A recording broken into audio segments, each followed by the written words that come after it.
Okay, Bismillahirrahmanirrahim. Assalamualaikum warahmatullahi wabarakatuh. Good morning, ladies and gentlemen. The Honorable IEEE GRSS Dr. Arifin Nugroho DEA, the Honorable IEEE Indonesia ComSoc Dr. Bambang Setia Nugroho, the Honorable IEEE Indonesian Section Dr. Ing Wahyudi Hasbi SSC MCom, the Honorable General Chair ComNetSat 2022 Rector ITTP Dr. Arfianto Fahmi STMT, Distinguished keynote speaker Mr. Sasasif Patnis from ANRITSU Company, Morgan Hill, California, the Honorable all the organizing committee and board leader from ITTP, and all the presenter and participant of today's conference. On behalf of the committee, I would like to extend a warm welcome to all of the participants. Welcome to the 11th International Conference on Communication Network and Satellite ComNetSat 2022 Day 3.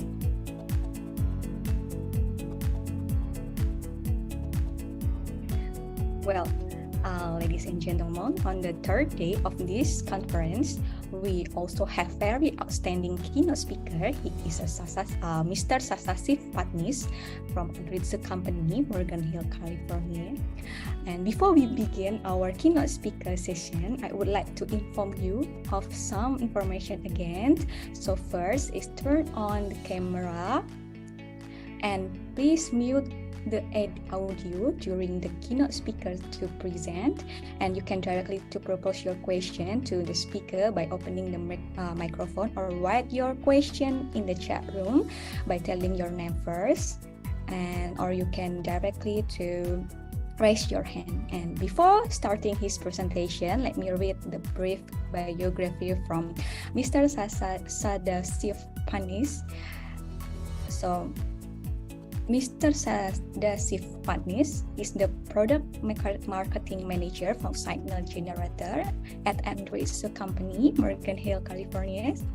So Mr. Sasasif has previously worked with ComNetSat and XP Semiconductors and Sigma Designs, and he has more than 30 years of experience in RF designs and product marketing function, including design of satellite receivers, synthesizer, and LNS. Wow, it's a really great though. Okay, good morning, sir. Have you joined this room? Hello, good morning, everybody. All right, so are you ready, sir? Yes. Okay. Hello, good morning, everybody. And okay. So, well, ladies and gentlemen, please welcome Mr. Sasasif Patnis from ANRITSU Company, Morgan Hill, California, with the topic New Generation Microwave Synthesizer, Key Design Technologies, and Advanced Testing Trend. And please welcome, sir. Thank you. Thank you.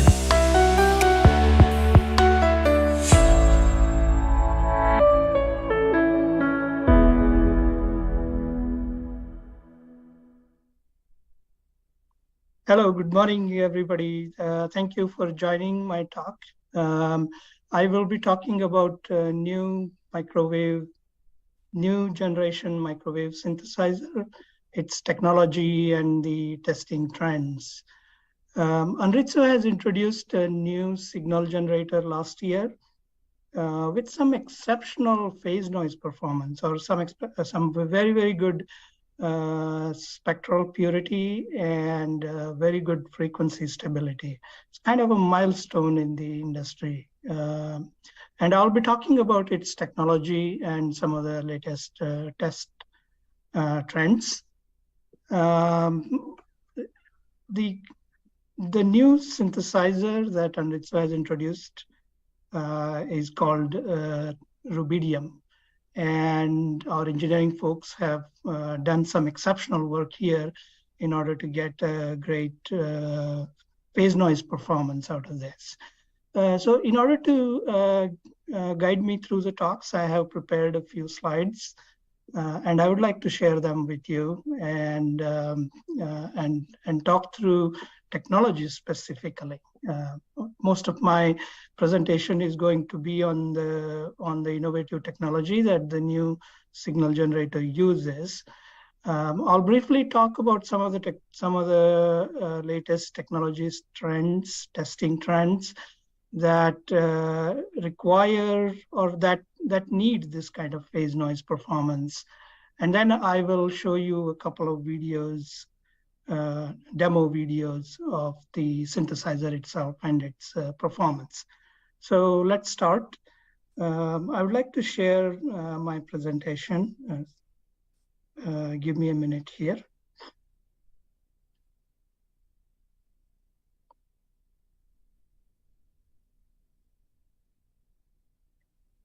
Hello, can everybody see my presentation? Yes, sir, we can see clearly. Okay, all right, thank you. Okay, so let's begin. So as I said before, I will talk mostly about the technology. You know, all of us are engineers here, and we like to explore, you know, innovative technologies. So that is going to be the focus of my presentation. So let's start. Okay. So what is a microwave synthesizer? You know, fundamentally, a synthesizer takes a low frequency and high spectral purity reference and essentially translates it to a higher frequency. And in the process of doing it, it minimizes the degradation of the spectral purity, or you know, that is what it strives to do.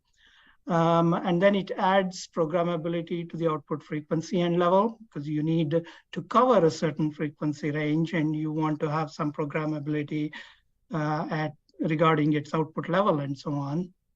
And it adds capability to modulate the output frequency. You want to have several types of modulations like AM, FM, pulse, and things like that. And it adds capability to sweep the output frequency, you know, from one frequency to other, either in an analog way, you can sweep it smoothly in an analog way, or maybe in a synthesized way. You can synthesize and you can step through the frequencies. And it adds capability to synchronize with other signal generators. So these are some of the fundamental capabilities of a synthesizer, but the ultimate figure of merit for a synthesizer is its spectral purity. So it's basically how little it degrades the spectral purity and stability of its reference when it is taking that reference and then translating it to a higher frequency is really the ultimate figure of merit of a synthesizer, I would say. Okay. So why is spectral purity important, you know, for a microwave signal generator? If you look at all the measurement types, it all boils down to, you know, the spectral purity basically defines the ability to resolve a signal of small amplitude. For all the measurements, fundamentally, at the end of the day, it boils down to this capability, you know, the ability to measure the smallest amount of signal. And that's where spectral purity matters the most. Okay, so let's talk about the conceptual structure of a synthesizer. And as I mentioned to you, a synthesizer takes a low frequency reference and then translates it to a higher frequency. For example, we could take a 10 megahertz reference and we could generate a 1 gigahertz or a 10 gigahertz signal. Now, the translation mechanism, you know, several options exist to do this translation. One straightforward way of doing it is multiplying. Another way of doing it is upconverting, right? But even for an upconversion, you need a LO source that's close to the frequency you want to get to. And how do you get that LO source? Again, it comes down to multiplication. So fundamentally, the synthesizer uses a multiplication mechanism at the end of the day, right? Okay, so then the question is, why use a low frequency source to translate to a higher frequency? Because at lower frequency, it's easier to get a high Q resonator. And what do the high Q resonators do? With high Q resonator, the oscillators can give you an excellent close-in phase noise, and they can give you very good frequency stability, right? So that is why all the synthesizers use a low frequency source and then multiply it or translate it in some way to a higher frequency. Typically, low frequency crystal controlled oscillators such as OCXOs are used as reference because they have very high Q and very good close-in phase noise and good frequency stability. So that's what fundamentally a synthesizer is.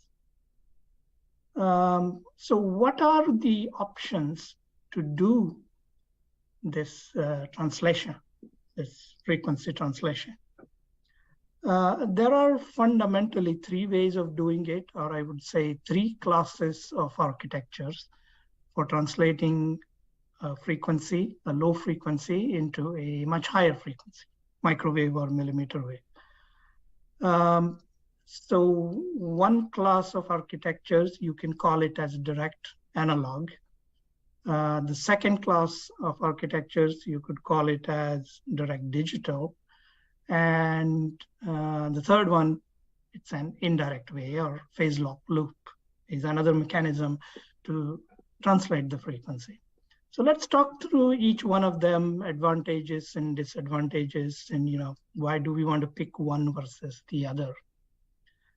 So direct analog is actually conceptually very simple. You take a bunch of low frequency references, and then you either multiply them or you upconvert or downconvert, or and then do filtering to get to your final frequency. For example, you can take a 10 megahertz and straightforward multiply it by 100 times, and you can get a 1 gigahertz signal. That's a very straightforward way of doing it.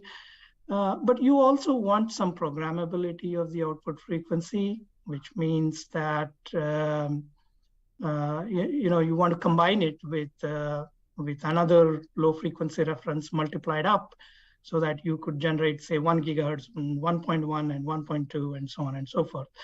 So it's basically you take a number of low frequency references, and then you use a structure that has multipliers, that has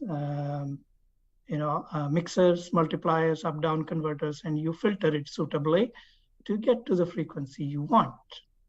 So it's a very straightforward way of doing it, but it has some limitations. As you can see, in order to cover wider frequency range and smaller step size, you need many low frequency references. That's one limitation.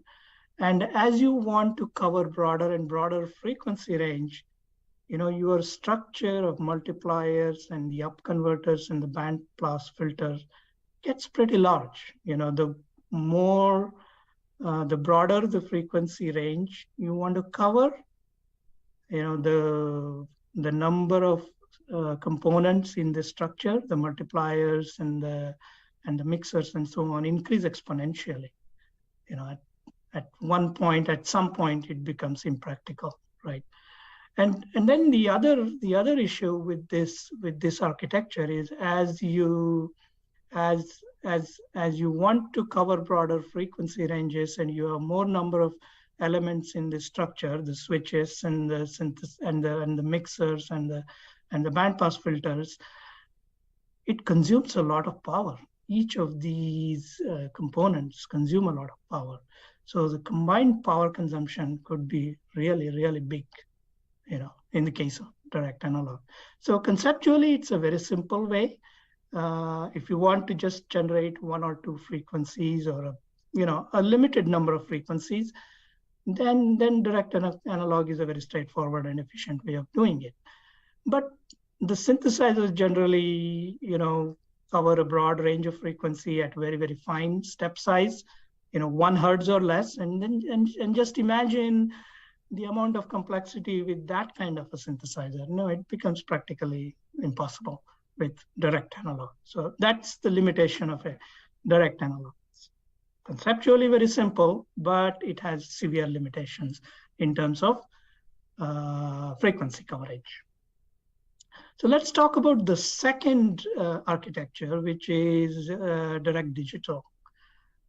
In this case, you basically take a low frequency reference and multiply it, and then supply it as a clock to a phase accumulator, and then to a memory, and to an RF tag. So the concept here is that you step through a pure sinusoid waveform map in the memory, and then you output that into an RF digital to analog converter and an RF tag, which converts it into an analog output.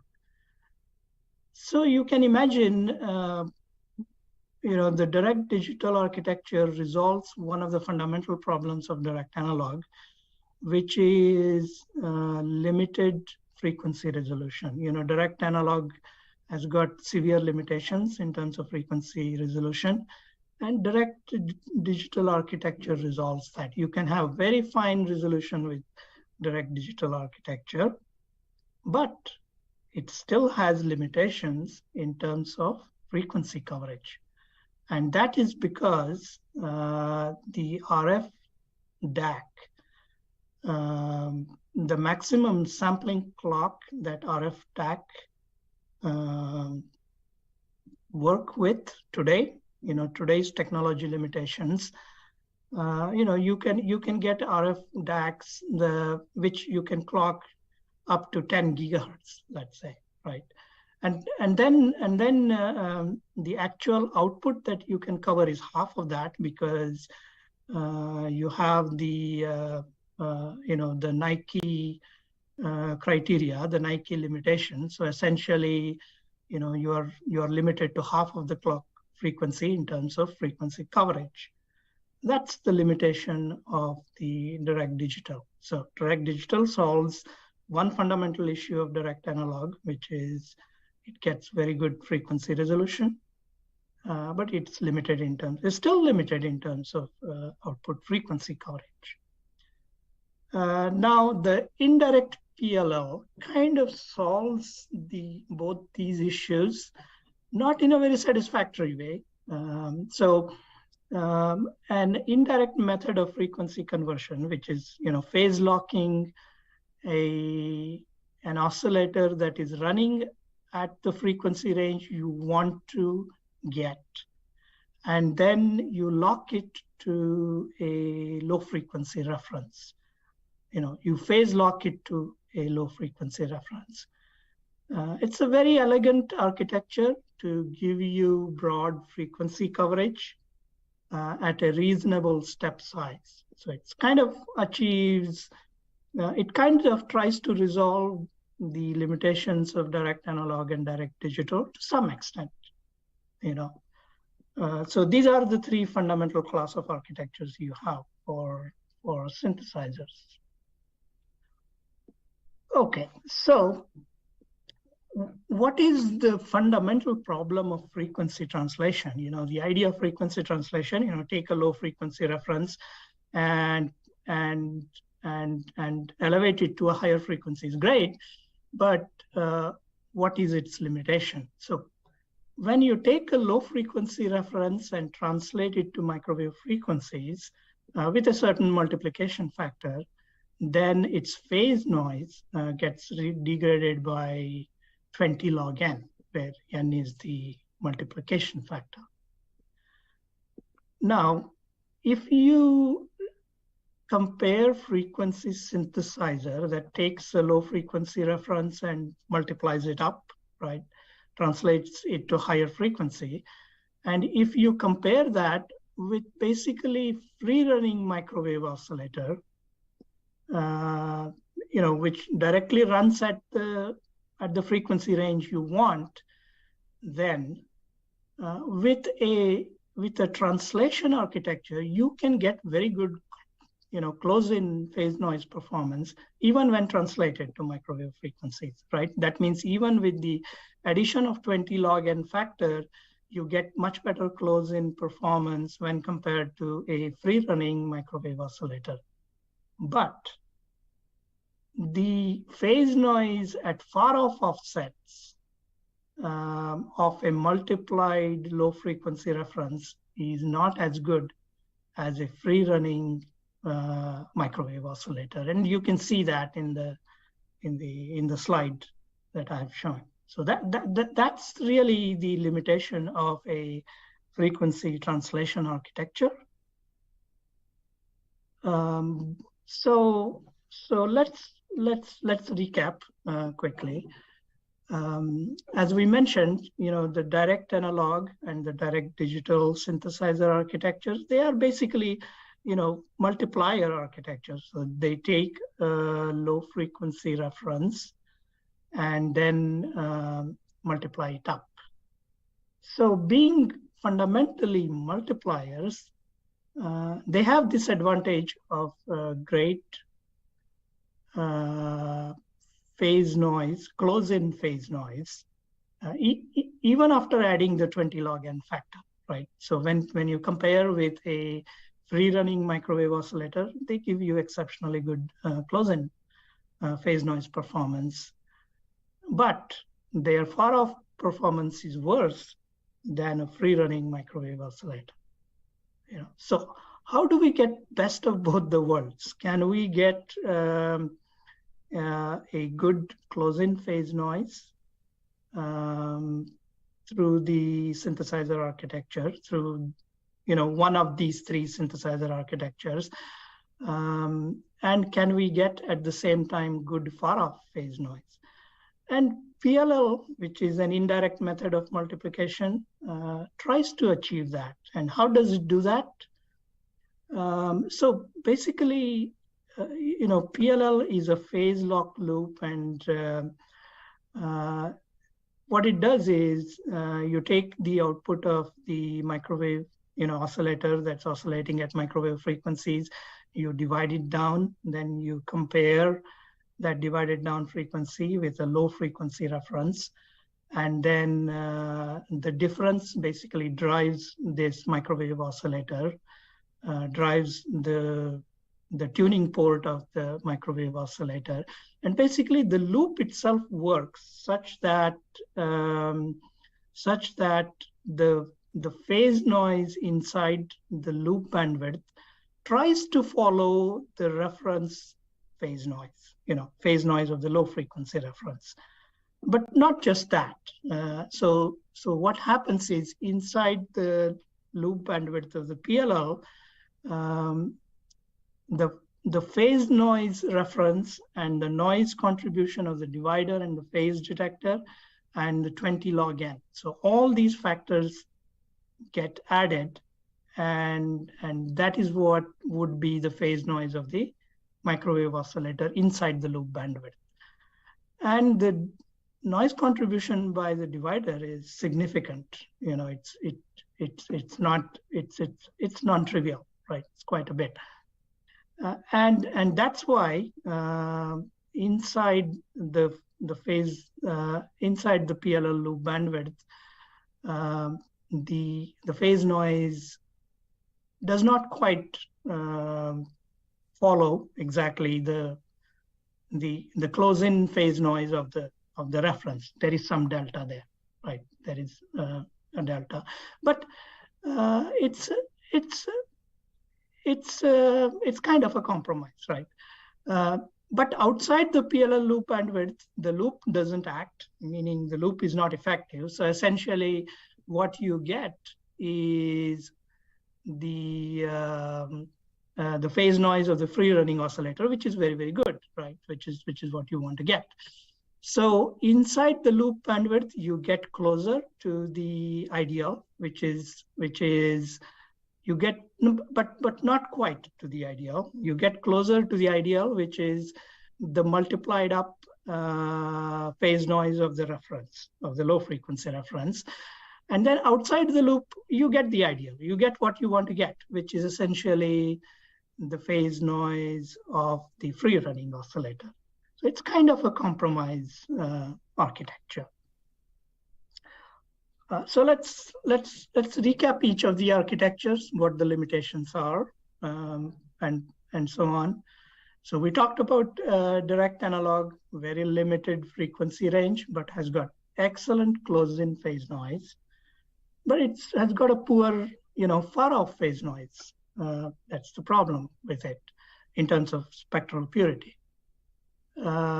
And in terms of implementation, efficiency and complexity, it's not very good. It becomes bulky as you want to cover broader and broader frequency range, and it consumes a lot of power.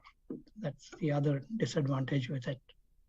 The direct digital has got acceptable, frequency coverage, basically fundamentally limited by what the DAC can offer you, the maximum sampling rate of the DAC.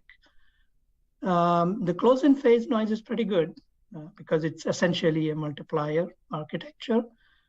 The far-off phase noise is acceptable. It's not great, but acceptable, right? It's very simple in terms of implementation. Of course, it's not as simple as direct analog. It's a bit complicated, but still okay in terms of implementation complexity. But it is still high power consumption architecture because the DACs consume a lot of power at higher sampling rates. So the problem of higher power consumption still stays with the direct digital architecture. Now, the indirect PLL architecture kind of tries to achieve acceptable close noise performance, basically limited by the divider noise and the phase detector noise. But it has got excellent far off, phase noise. But the great part of PLL architecture is that it's very clever design, very simple and very power efficient, very elegant design, very elegant design.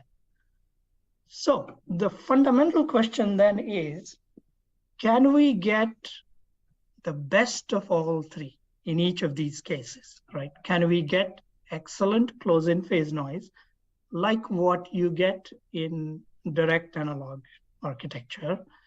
Can we also get excellent far-off phase noise like we get in the indirect PLL architecture, and at the same time cover wide frequency range and be efficient in terms of implementation? Can we get best of all these three is the question. And the answer is yes, of course, we can. And the engineering folks here at ANRITSU have done exceptionally well in terms of, have really come up with an innovative architecture to achieve that. And how do we do that? We essentially combine the best aspects of direct analog, direct digital, and indirect PLL. And we have this innovative architecture. We have this innovative signal generator. It's called Rubidium.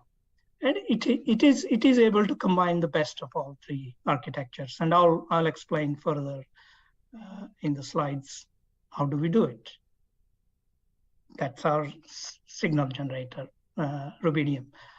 And it gives you exceptional spectral purity and also atomic grade frequency stability. It's very, very stable output frequency.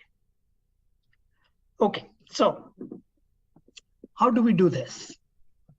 And this is our synthesizer core building block. And we have really three blocks that gives us this performance.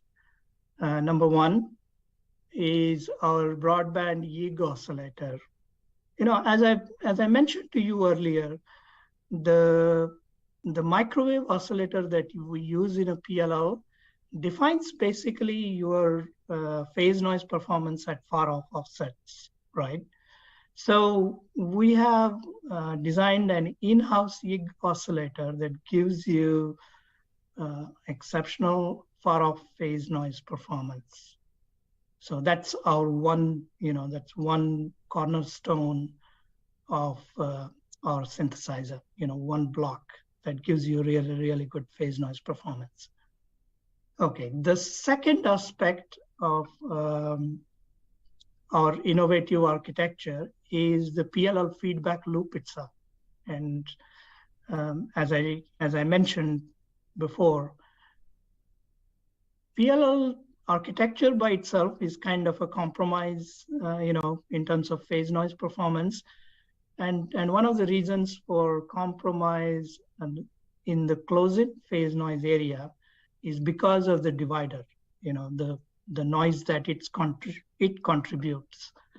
And in this innovative architecture that we have got rid of divider entirely, right? We use a frequency translation mechanism by which we essentially take the very high frequency of the microwave oscillator, of the YIG oscillator, and bring it down to a lower frequency to compare it with a low frequency reference, and then drive the YIG oscillator, drive the PLL loop. So that's really the cornerstone of our low phase noise architecture. We call it as noiseless PLL because essentially we have got rid of the divider, noise contribution. Not only that, at some lower frequency ranges, we also introduce a multiplier in the feedback loop. Now this is kind of counterintuitive, right? Usually feedback loops have a divider in the feedback path, but in our architecture, to cover certain frequency ranges, we have a multiplier as well. Now the divider results in adding the plus 20 log n factor, right? Guess what would a multiplier do? It actually reduces the phase noise. It doesn't add to the phase noise. It helps in reducing the phase noise. And that is another key aspect of our innovative architecture. Okay, the third aspect of our innovative architecture is we have combined 3 references, and each of these low frequency references target a certain offset range in order to optimize the phase noise in that offset range, right? So we have a 10 megahertz OCXO that optimizes the phase noise, the close-in phase noise, right? We have a 100 megahertz OCXO that optimizes phase noise in the pedestal region, what you call as a pedestal region, like 1 to 100 kilohertz offset range, right? And then a DRO, which is a 1.6 gigahertz reference, which gives you much better phase noise performance at 100 kilohertz offset and beyond. So we have references to optimize phase noise for each of the offset ranges. And that is the other cornerstone, or that is the other building block that gives us exceptional phase noise performance, right? The 3. So the 3 building blocks are the YIG oscillator, the broadband YIG oscillator that gives you an exceptional far-off phase noise, the innovative synthesizer architecture where we do frequency translation, not frequency division, the frequency translation, and in some cases, frequency multiplication within the feedback loop of the PLL. And the third aspect is the 3 combined references, each one targeting a certain frequency, certain offset range for phase noise optimization. And then the last aspect of the architecture, one last aspect of our architecture is that we have a rubidium reference that gives you stability that is kind of an order of magnitude better than an OCXO reference, 10 times better than an OCXO reference. And you could also do another thing. We have a built-in GPS, and you could discipline the rubidium reference with a GPS so that you get practically, national standard compliant, national standard equivalent phase noise performance when you are locked to the GPS. You could get really, really good stability. So these are the 4 key aspects of our synthesizer, of our innovative synthesizer architecture that gives you really the exceptional performance. So this is a graphical, illustration of what I was talking about earlier. The 10 megahertz reference that helps you in optimizing close-in phase noise, the 100 megahertz reference that helps you optimize phase noise between 1 kilohertz and 10 kilohertz, and then 10 kilohertz and beyond DRO reference that has exceptionally low phase noise performance. And then beyond that, of course,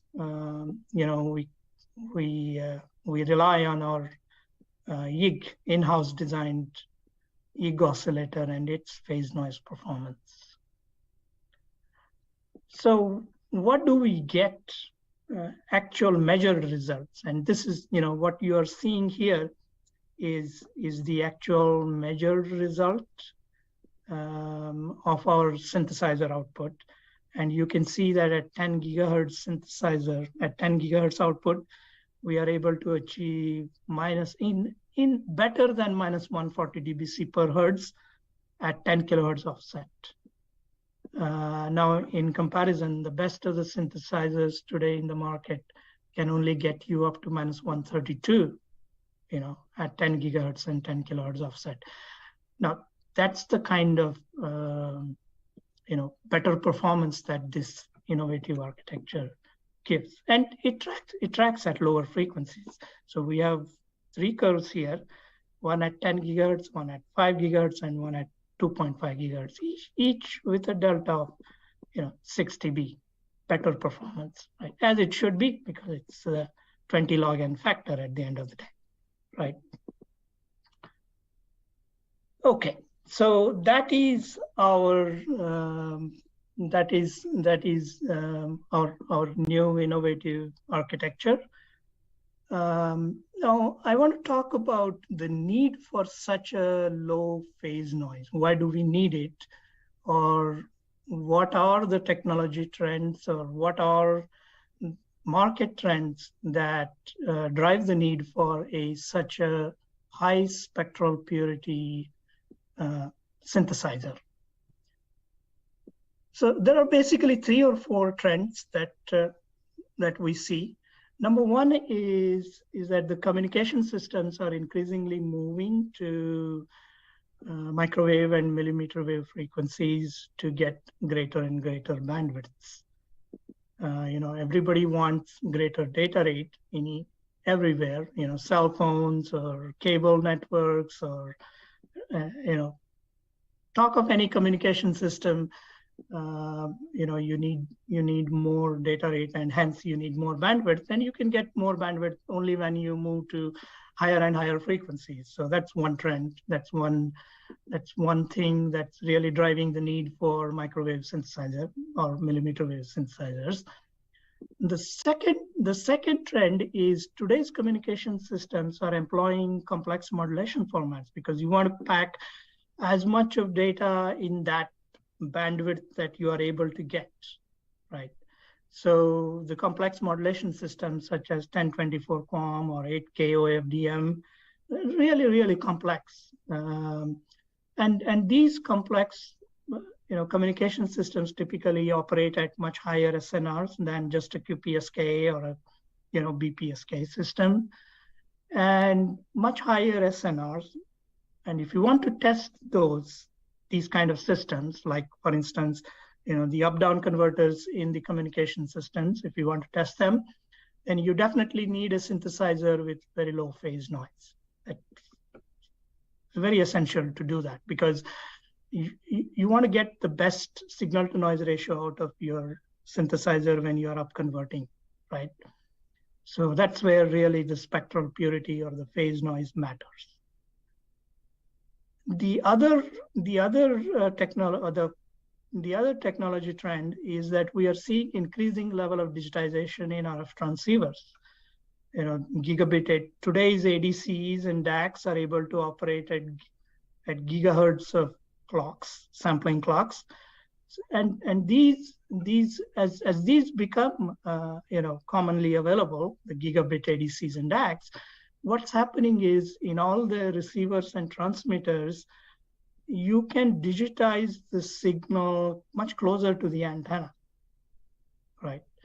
And you can digitize wider and wider bandwidths, and this has been a trend in the RF transceivers. And you see the STR architectures, the software defined radios using increasingly ADCs and DACs.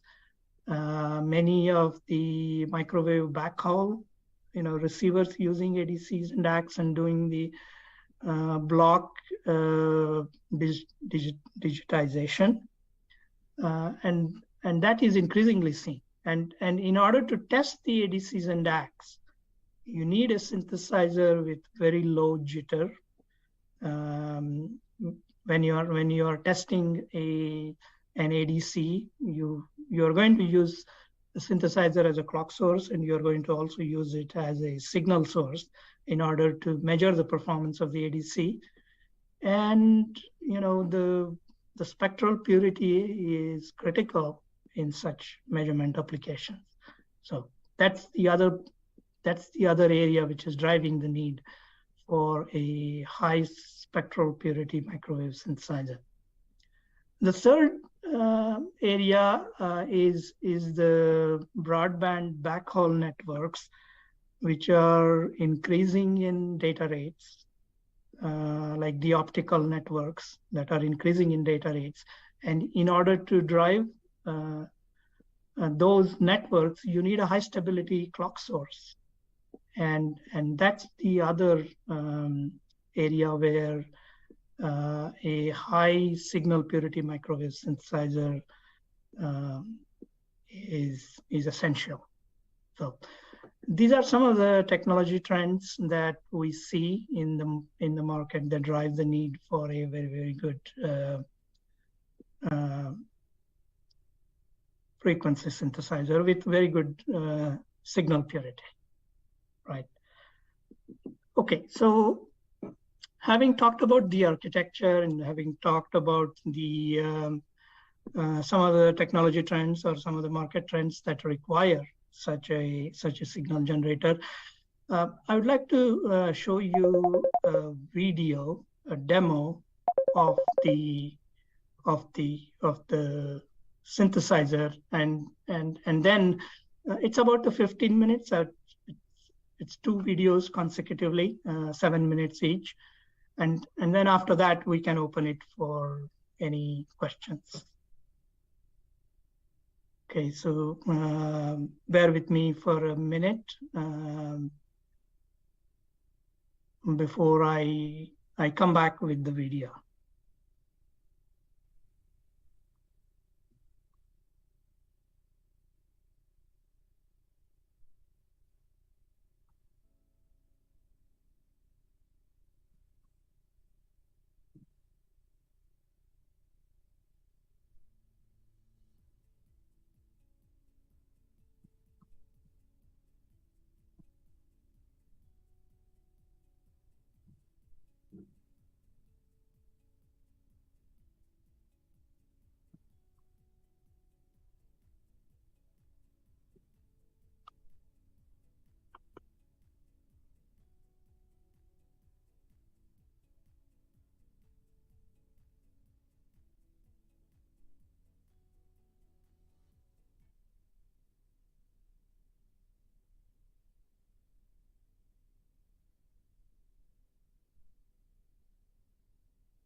I'm sorry, sir. We cannot to hear any sound or any audio here.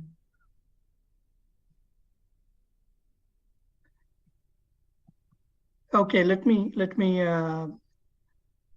check again. Give me a minute here.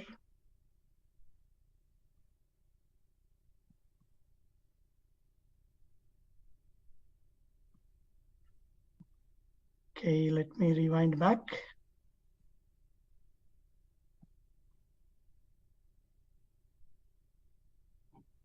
Are you able to hear the audio? From my side is not yet, sir.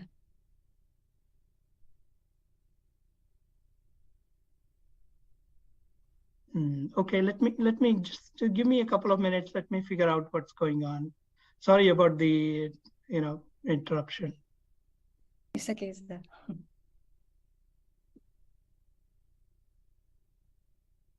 Okay, so for all the participants today, if you have any question, you can directly to raise your hand or just put your question in the chat room. I'm telling your name first, don't forget it. Okay.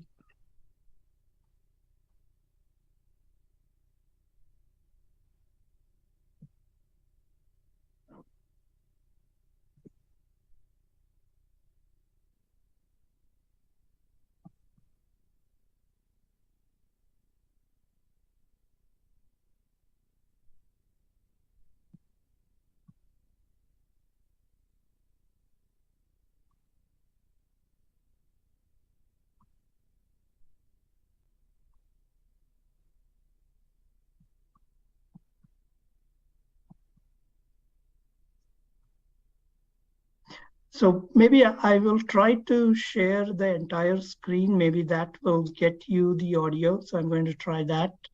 Give me a second here.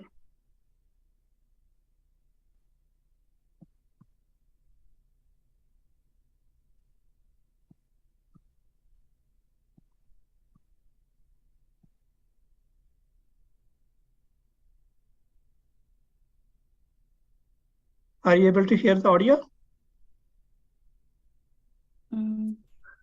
No, yes, sir.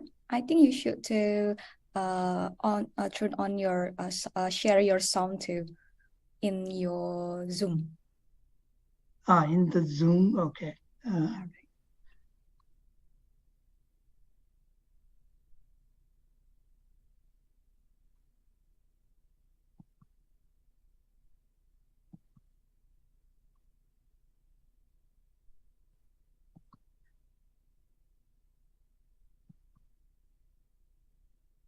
Share sound. Oh, okay. Sorry about that. Yeah, I missed that.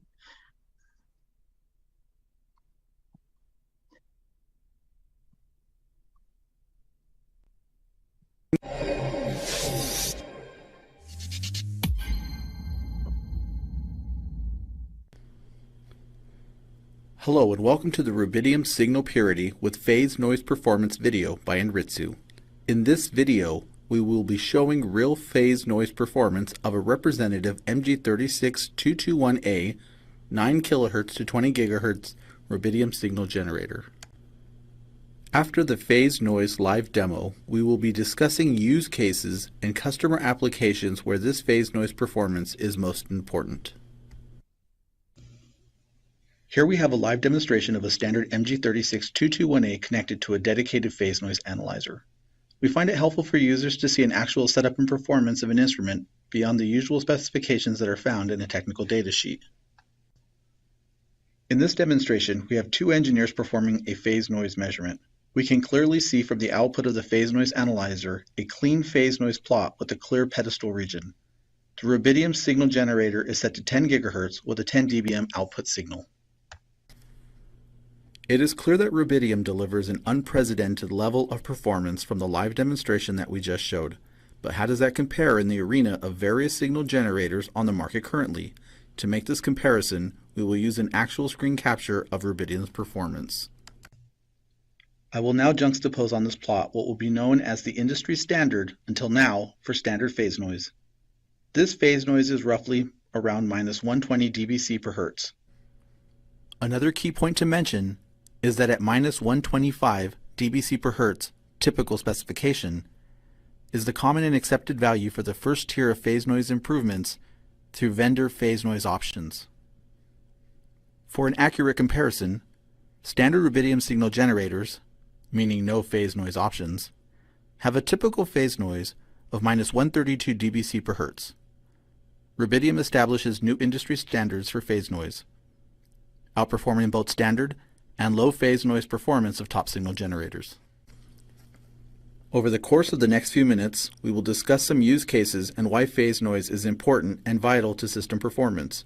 Please note that this list of examples is not exhaustive. We will discuss the following use cases: LO source within radar system measurements, LO source within radio transceiver systems, and effective number of bits or ENOB for A to C measurements. We will begin with radar system measurements. The diagram below is a common setup for radar systems. While the user is free to select a suitable signal generator for the RF signal output, it is important to mention that users can also benefit from the phase noise performance of rubidium when used with the pulse modulated signal. Additionally, rubidium has options for pulse modulation, including a quad pulse generator that enables users to simulate a variety of radar return signals from 1 to 4 targets at varying distances, or moving target either approaching or leaving. An additional benefit is that users can receive this functionality within rubidium's pulse modulation option, whereas an additional pulse train option is required with other signal generators. Let's return back to the radar setup measurement. We will now dive into why phase noise is important in this application. If we look at a real-life example like the one below, we can see that a radar is sending a pulsed RF signal that sees a plane and returns that signal.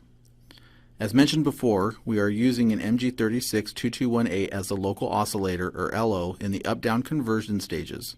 So why is it important to have really good phase noise in this application? Well, the answer can be seen in the below illustration of two different phase noise plots. The green plot shows a wider phase noise profile, while the gray plot shows a slimmer phase noise profile. You may also notice that some kilohertz down from the signal, there is a frequency shifted and attenuated signal, which is the reflected signal from the radar target. The frequency shift is a result of Doppler shifting, and the attenuation is also a natural phenomenon of free air attenuation. It should be noted that the return signal can be very low in signal strength and almost unnoticeable if phase noise parameters are not adequate. Had the user performed this measurement via the higher phase noise option, the signal would be entirely missed or masked by the phase noise skirt. With rubidium phase noise, this very low reflected signal from the target is detectable. The next use case is also an LO source, but for a different application which has different requirements. While the setup looks familiar as the radar measurement setup, phase noise plays a different role in this measurement. A pure LO source is essential to test IF up and down converters in transceiver chains. Phase noise is especially important and critical when higher order complex modulation formats are used to send information. Once again, users may want to ask, why is this important? Phase noise is important because signal fidelity is based on the total noise contributed by the LO source to the signal, which is directly proportional to the integrated phase noise across the signal bandwidth. From the illustration below, there is clearly less integrated phase noise within the integration bandwidth zones for the lower phase noise plot, which is gray. To make this point clear, we have a simple example of digital modulation where phase noise affects performance. In the left image is a simple QPSK, and on the right, 16 QAM. It should be clear that in QPSK, there is quite a bit of margin for the signal within the parameters. But for 16 QAM, we will already see errors with phase noise that is not adequate to create a distinct signal within the confined parameters.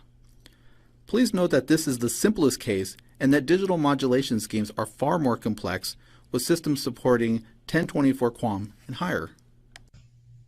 The final example that illustrates why phase noise is important in measurements will be the effective number of bits measurement. When we talk about ADC measurements, we care about signal-to-noise ratio, or SNR, spurious free dynamic range, and effective number of bits. What is truly important to understand for this example is that the effective number of bits, or ENOB, corresponds to a certain amount of SNR, and there is a relationship between SNR and ENOB. This can be easily quantified by the below equation. We will now display a table that shows the values for SNR with respect to effective number of bits of an ADC. It is important to also note that the signal generator used as the input RF signal should have very good phase noise and harmonic performance, as this will contribute to E-knob measurement accuracy. The signal generator used as a clock source must also have good phase noise, especially in the pedestal region above 10 kHz offset from the carrier. Phase noise of a signal generator is so important because it determines the SNR at the signal and clock inputs of the A to C and contributes to the E-knob measurement at the output of the A to C.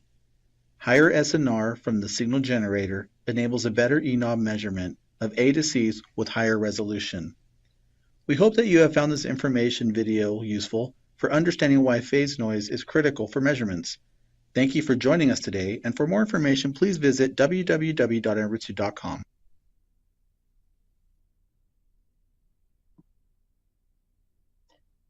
Okay, I have another video to share if there is time. Otherwise, we can open up for questions. Do we have some more time? Do we have another 5 minutes, 7 minutes for a 7-minute video? Okay, actually, we just have a 1 minute for your presentation and Okay. another minutes for the Q&A session, sir. We are so Okay. sorry for that. Okay, that's fine. I think we can open up for Q&A. No problem. All right. Okay. So thank you so much, Mr. Sadasiv Panit, for your presentation. It's really fruitful and give us a new knowledge about the new generation microwave synthesizer, key design technologies, and advanced for the testing trend. That tell us about the synthesizer technology that takes a stable, high spectral purity, low frequency reference, and translate it into a higher frequency, right? And the process is from the minimize degradation and etc. And then we know that the spectral purity is also important. A microwave synthesizer is also needed, and why we use the frequency reference and etc. too. And you also give a brief knowledge about the synthesizer architecture too. So it is a really great presentation. So and now we are in a Q&A session. We have a 15 minutes. You can directly to propose your question to the speaker by opening the microphone and raise hand first. Okay, so all the participants here, anyone have a question, and please raise your hand, or you can directly to write your question in the chat room by telling your name first. Okay, we will wait for a while.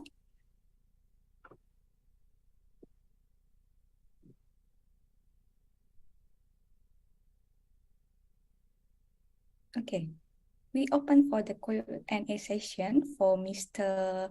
Sadasiv Panit. Okay, we wait for the question. Here, anyone wants to raise the hand first?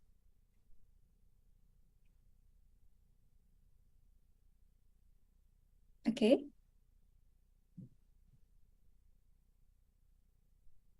Or you can directly to write your question in the chat room by telling your name.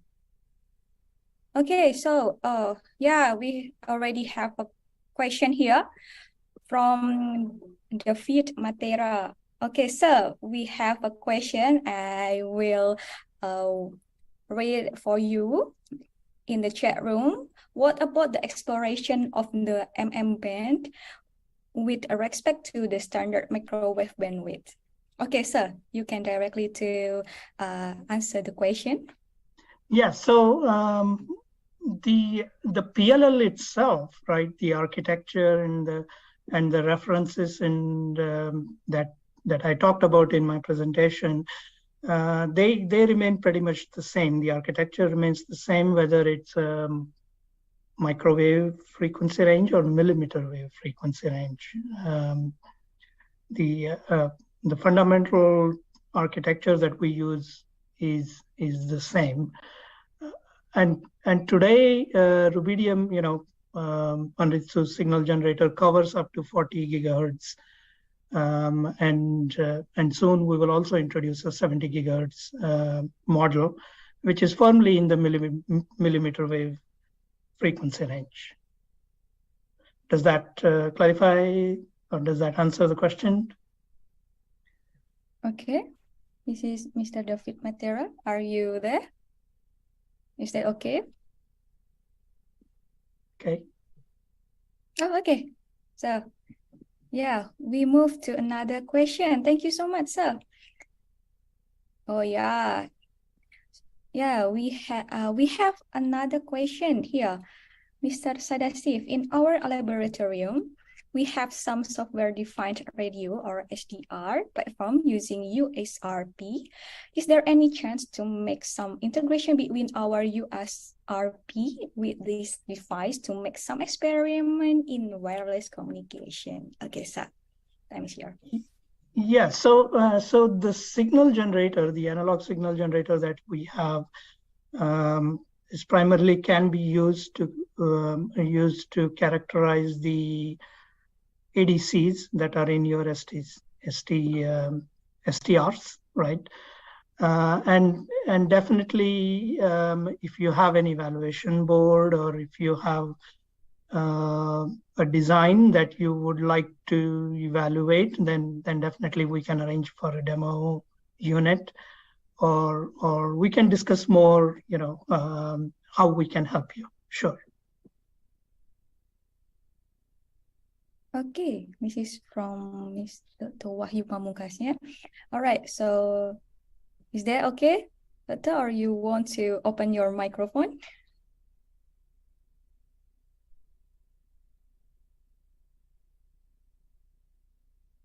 Okay, or anyone here wants to give a question again?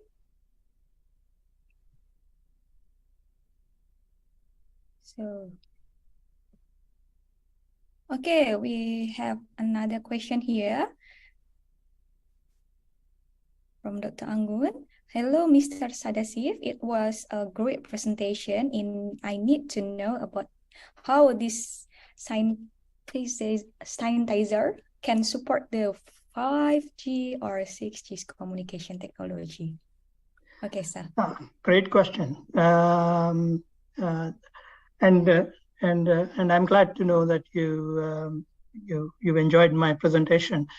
So for 5G, basically the rubidium synthesizer is an analog synthesizer, right? It doesn't support vector modulation.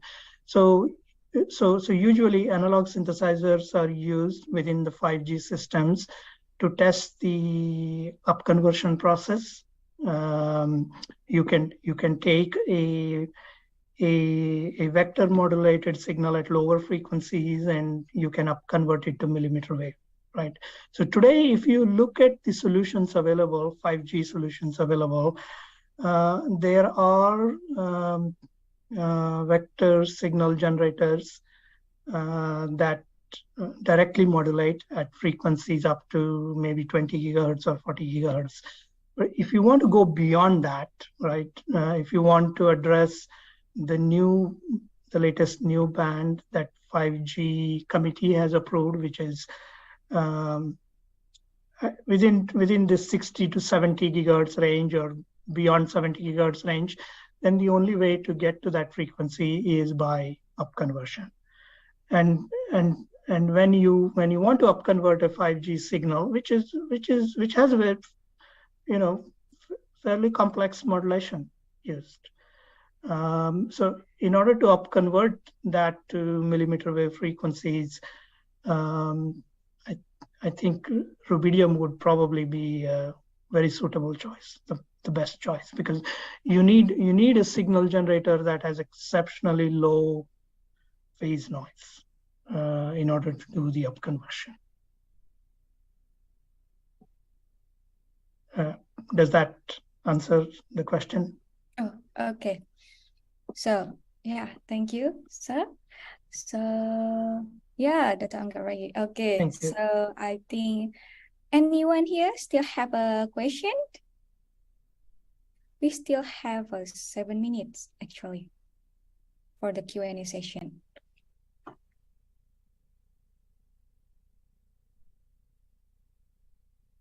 Or if we don't have any question again, maybe you can share your video that you already told to us, Mr. Sure. Yeah, okay. I can share my second video, which should also be interesting because it talks about the stability part of it, right? All right. The frequency stability part of it. So give me a minute for me to share that video. Okay, sir.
Okay, so we will wait for a while for Mr. Sadati to share his videos.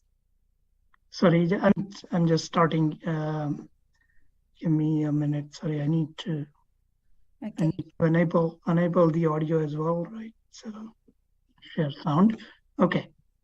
I'm sharing the screen because that's a faster way. Okay, sir.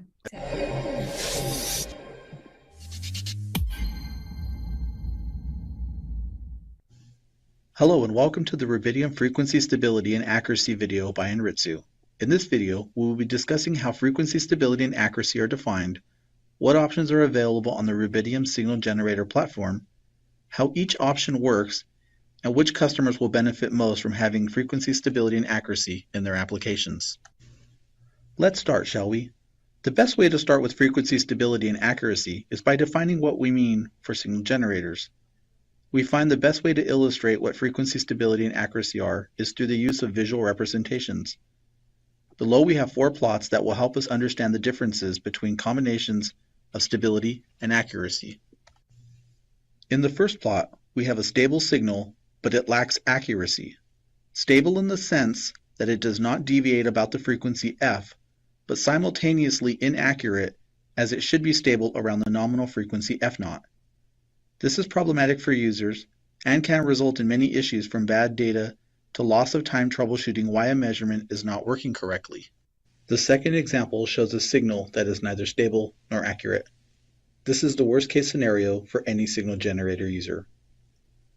The plot shows poor signal stability as the frequency is moving farther and farther away from the nominal frequency. There will be several changes in the signal direction across the frequency axis to and from the nominal frequency. The third example shows accuracy about the nominal frequency, but with no real stability. Please note that the accuracy in this case is defined as the average value of the signal, which will converge on the nominal frequency, but in any particular point over time may not be consistently on the nominal frequency. The final example shows both stability and accuracy. As you may have guessed, the signal here is stable, and there are no abrupt changes or large swings about the nominal frequency. The accuracy about the nominal frequency assures users that they will be at the nominal frequency for all intents and purposes. The next natural question should be, what causes instruments to behave in any of the scenarios we have just shared? For signal generators, most of the behavior that we have just explored would be attributed to the frequency reference. To make this point clear, we have a table that shows three references, aging rate contributions, and their respective stability and accuracy qualities. Aging rate is a consistent drift in frequency in one direction for very long periods of time, which results ultimately in frequency and accuracy. One other point to mention is short-term is defined as less than 1 second, and long-term is defined as greater than 1 day.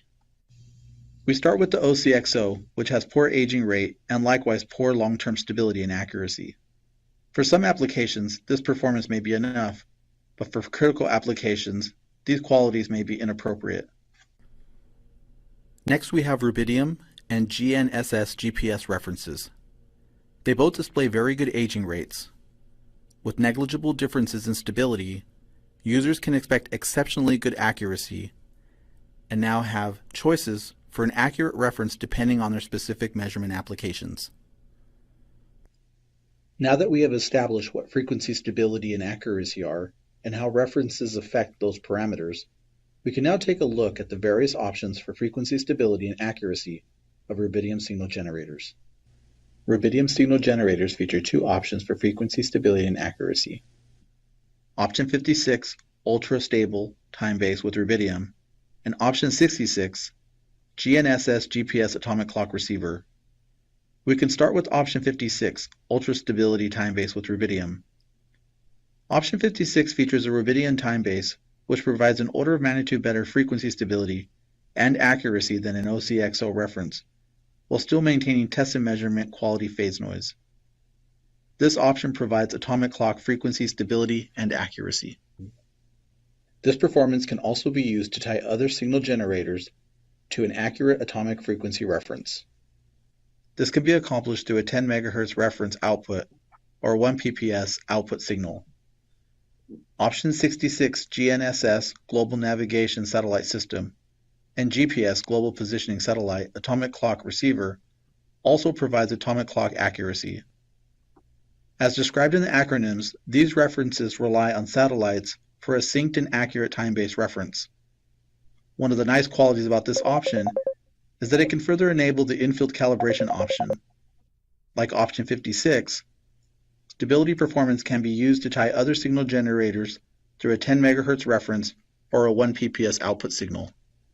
To truly emphasize rubidium's frequency stability and accuracy, currently none of the signal generators in the market offer built-in option for atomic clock frequency stability and accuracy. We have added an additional table to show various parameters and their effect on the various rubidium options. We have aging rate per day, per year, temperature effects, and short-term stability.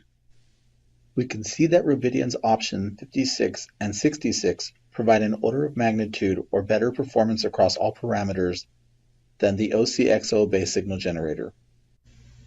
When we discuss potential customers and users, the application and flexibility will dictate which option should be used. Option 56 is very useful for customers such as military and aerospace, who do not prefer to depend on syncing to any external signals, such as a satellite, for achieving atomic clock frequency accuracy. It is also useful in situations where a satellite signal is inaccessible for any reason.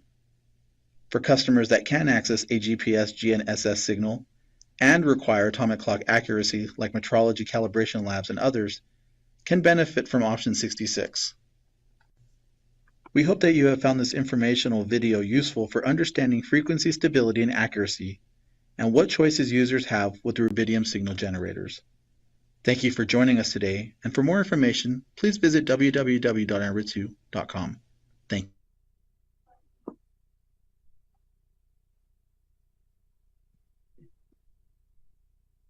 Okay, thank you so Thank much. you. Hope you found that video useful. All right, thank you so much, and I will give a big applause for Mr. Sadasif. Oh, all right. Oh, actually, we already we have one person here wants to.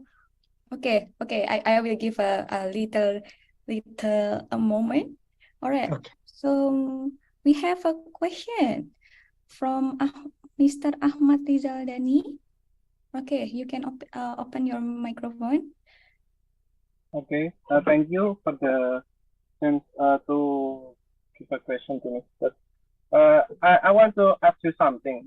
If I first I want to know the output from the analog signal generator of the of ANRITSU equipment. I want to ask how much port it will be available for output generator.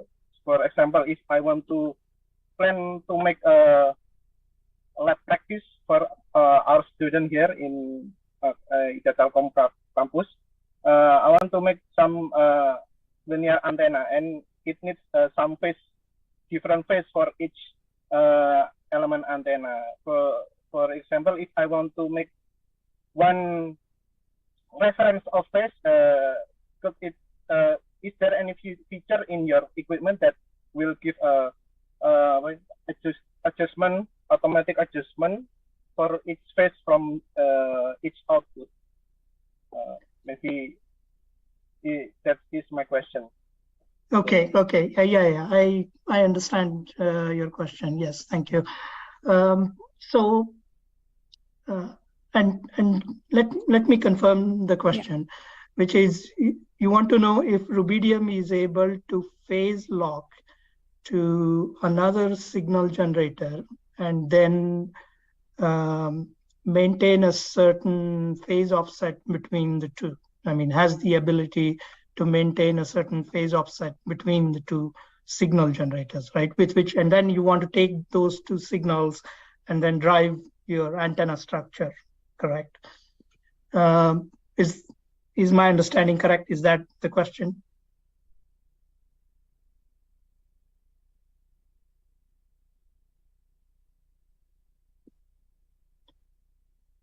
Okay, so I think that was the question. So at this point, we do not have that capability in rubidium yet, but we plan to add such a capabilities, sometime in future, which can give you the ability to adjust phase at the output of the synthesizer.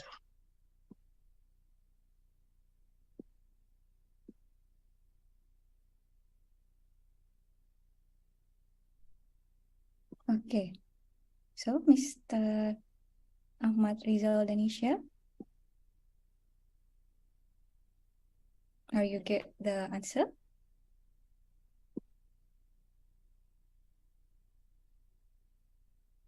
Okay.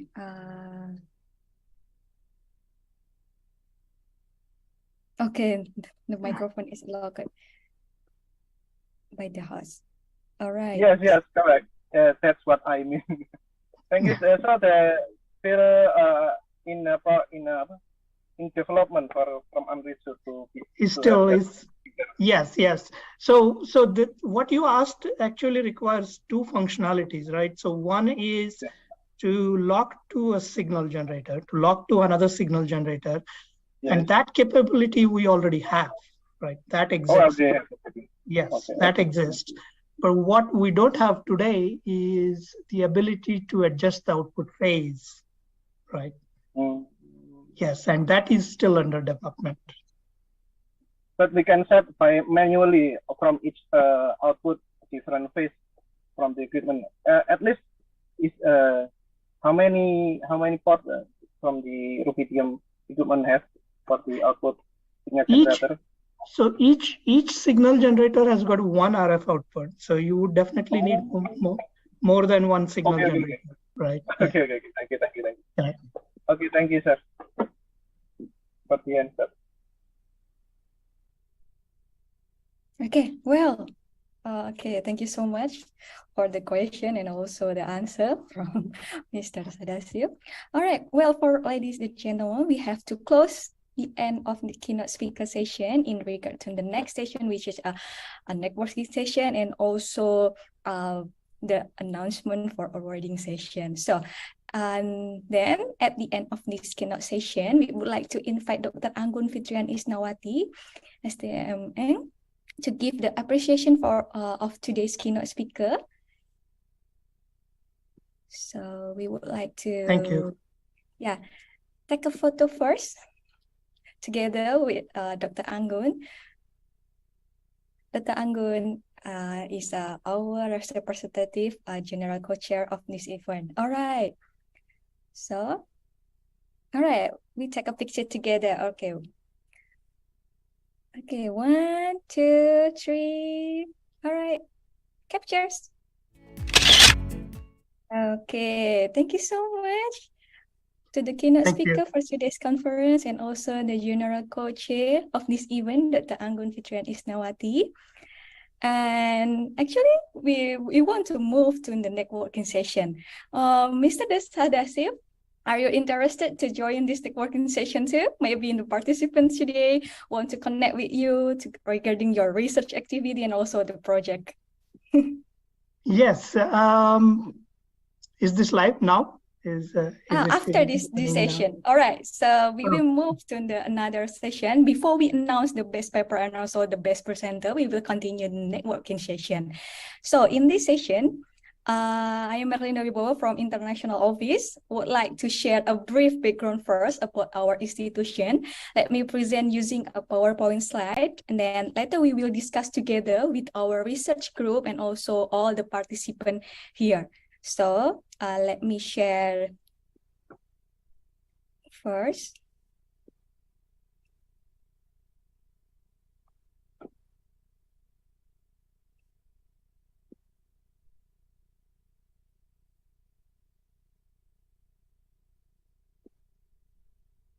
Okay, have you seen my slide?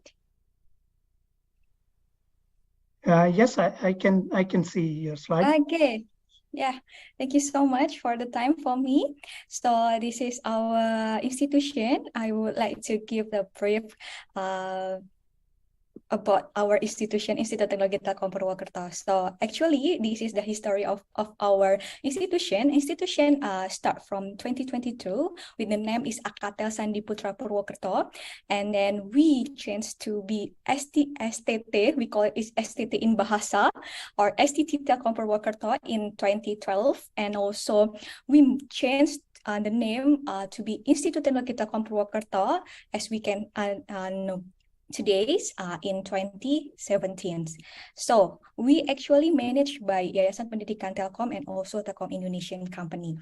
So the next one, we actually in the middle of our Java Island in Purwokerto, Indonesia. And if you're interested to come here, yeah, we're really excited about it. So this is our institution. In our area, we have a lot of views. We have, this is also, we can see here from our institution, we can see the mountain. We call it is a Slamet Mountain here, and we also have our food, our special food here. We call it is mendoan. It's really good. It's from what would call it is a bean, something like that. Yeah, you can try it if you come to our institution.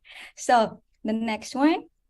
I would like to tell about the vision mission of our institution here.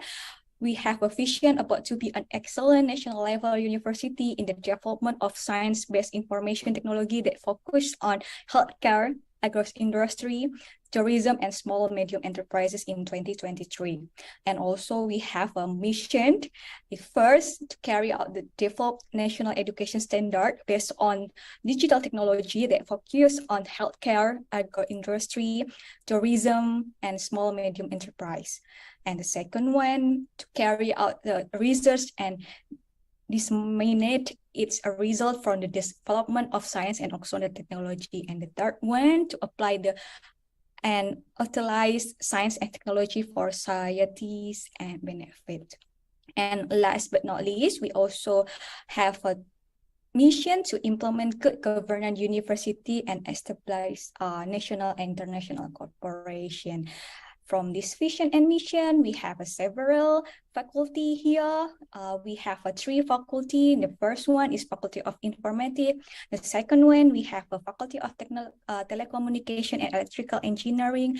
And the last one, we have a Faculty of Industrial Engineering and Design. So for today's conference, actually all the committee from the Faculty of Telecommunication and Electrical Engineering. And then from one of this faculty, we have several study program or department. The first one is informatic engineering, software engineering, information system, and also data science inside in the Faculty of Informatics. And in the Faculty of Informatics, we have a research group. The first one is data engineering, information technology, software engineering and multimedia, enterprise governance and system. And in today's seminar, in today's conference, we also invited all the head of this expertise group. So this research group, the head of the research group, I think today they are joining this event too. So later we will discuss together. And then the second one is a Faculty of Telecommunication and Electrical Engineering that have a Telecommunication Engineering Diploma, Telecommunication Engineering Undergraduate, and Electrical Engineering, Biomedical Engineering, and the newest one is Food Technology. And this faculty also have the research group. That also the head of this research group also joined this today's conference. We have a wireless and signal processing, network communication, and also electronics and control. And the last but not least, we have a Faculty of Industrial Engineering and Design. We have Industrial Engineering Department, Design Communication Visual, Logistic Engineering, Digital Business, and Product Design. And also we have a research group here, Creative Media and Advertising, System in Engineering and Industry.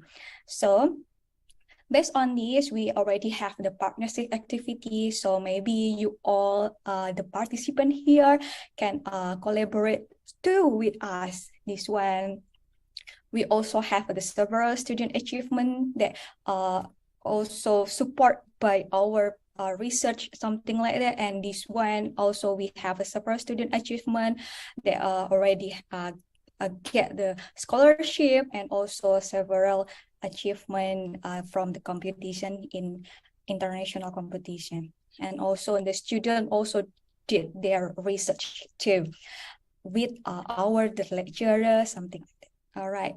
So in this one, the international activity that we already collaborate on, this one from Korea Internship Education and Industry students.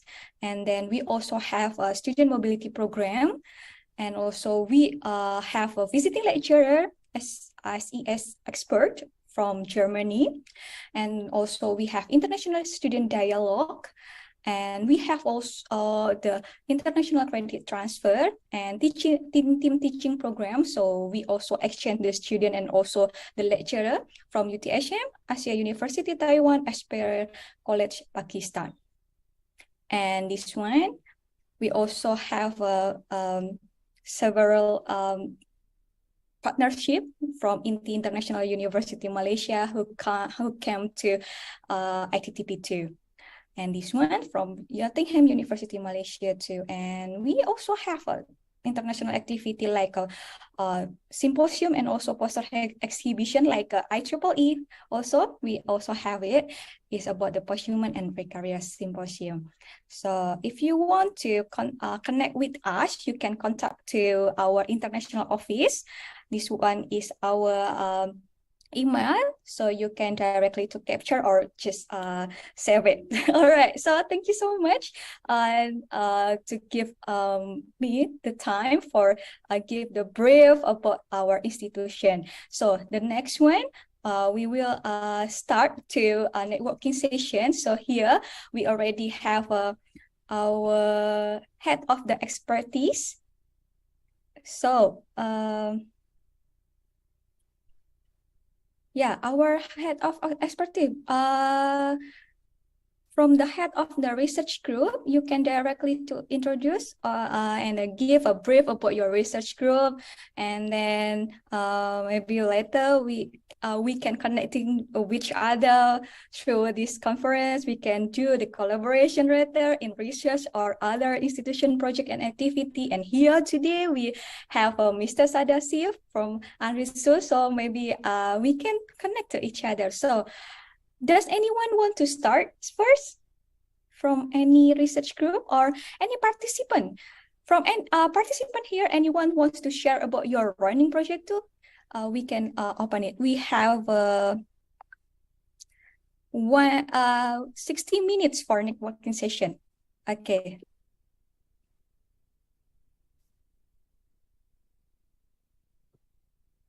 All right. Hi, Miss Yeah, Melinda. okay. We have Mrs. Sarah Astiti from Hi, our yeah. research group. Yeah, Okay. she is the head of enterprise research group, right? Is Yeah, that for sure. Yeah. okay? Okay, you can you want to share with the slide or just want to talk? Okay. I want to represent what is it? Yeah, I'll head of research group at the Okay. Faculty of Informatics. So me will represent all the research group in our Faculty of Informatics. It's okay with that? Yeah, it's okay. Okay, time is yours. We have 60 minutes about it. All right. Okay. Would can I share my screen? It's okay with that? Okay, can the host hello? Okay, I will share my screen Sarah? first. Yeah. All Can you right. hear my voice right now? Yeah, we can hear my your voice and also we can see your slide too. All right. Perfect. Thank you so much, Miss Merlinda. So, hello everyone. Let me introduce myself first, yeah. So my name is Sarah Astiti, and I will represent all head of research group at the Faculty of Informatics. And thank you so much for opportunity to introduce our research group in our faculty. So yeah, this is the presentation. So let me start it. So, okay, for the information, in the Faculty of Informatics, there are four group of expertise. Namely, the first is software engineering and multimedia, and the second one is information technology, and the third is enterprise government and system, and the last but not least is data engineering. So I will introduce all of the head of the research group. Okay. The number one is Mr. Novian Adi Prasetyo. He is head of software engineering and multimedia, and maybe you wanted to collaborate with him about anything about software engineering and multimedia.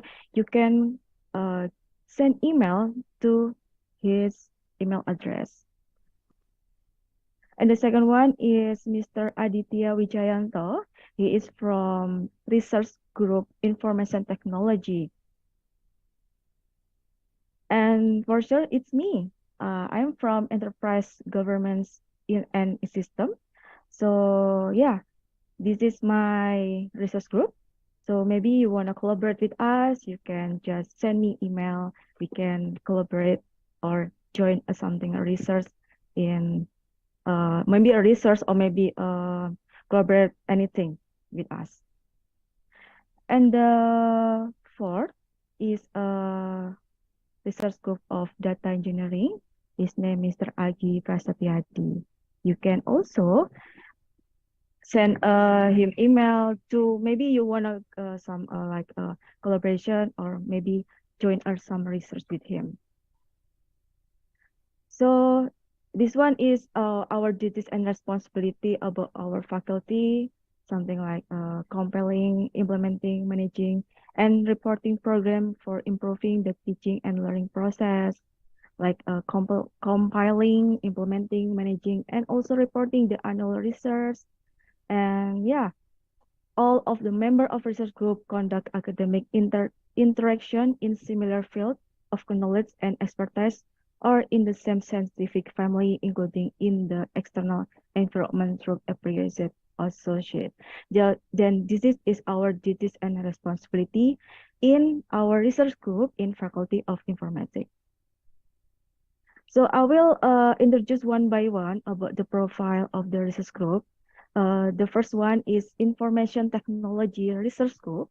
So this research group covers the field of information technology, which focus on hardware and software research, such as network security, IoT smart hardware, cloud computing, digital forensic, distributed and parallel system, microcontroller, robotics, wireless sensor network, and MANET, something like that. This is Information Technology Research Group.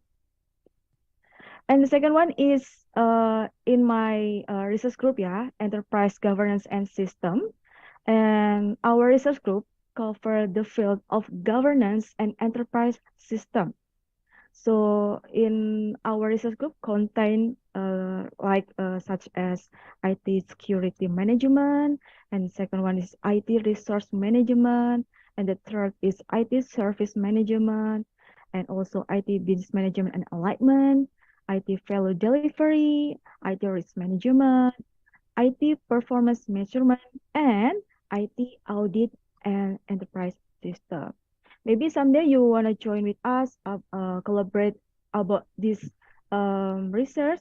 You can call me anytime, something like that. So number 3 is software engineering and multimedia research group. So this research group cover the field of software development, game development, UI, UX design, software testing, and several other that are still included in the slice of software engineering. So maybe you wanna join with us. Maybe we can collaborate sometimes. You can call us anytime. And the fourth is research in data engineering. I mean, in the research group of data engineering, this research group containing like research like artificial intelligence, data mining, machine learning, as well as like a data exploration, something like that. So this is our project. This one is from RPLM or Software Engineering Research Group. This is their product, yeah, or their project. As you can see here, this one, the number one is Museum Social. It's like augmented reality to introduce a museum in Banyumas district. This one is also from RPLM or Software Engineering Research Group also. And this one is from project in the IT or Information Technology Research Group. This is something like the application or the tools that can measure the maximum performance of torque and horsepower generated by motorcycle engine, something like that. This is their product of research. And this one also they are create something like forecasting weather, as you can see here, weather in the Kebumen district. And also you can find data about COVID-19 in the Cirebon district also, this one. And then the next is from Governance and System Enterprise or TKS Research Group.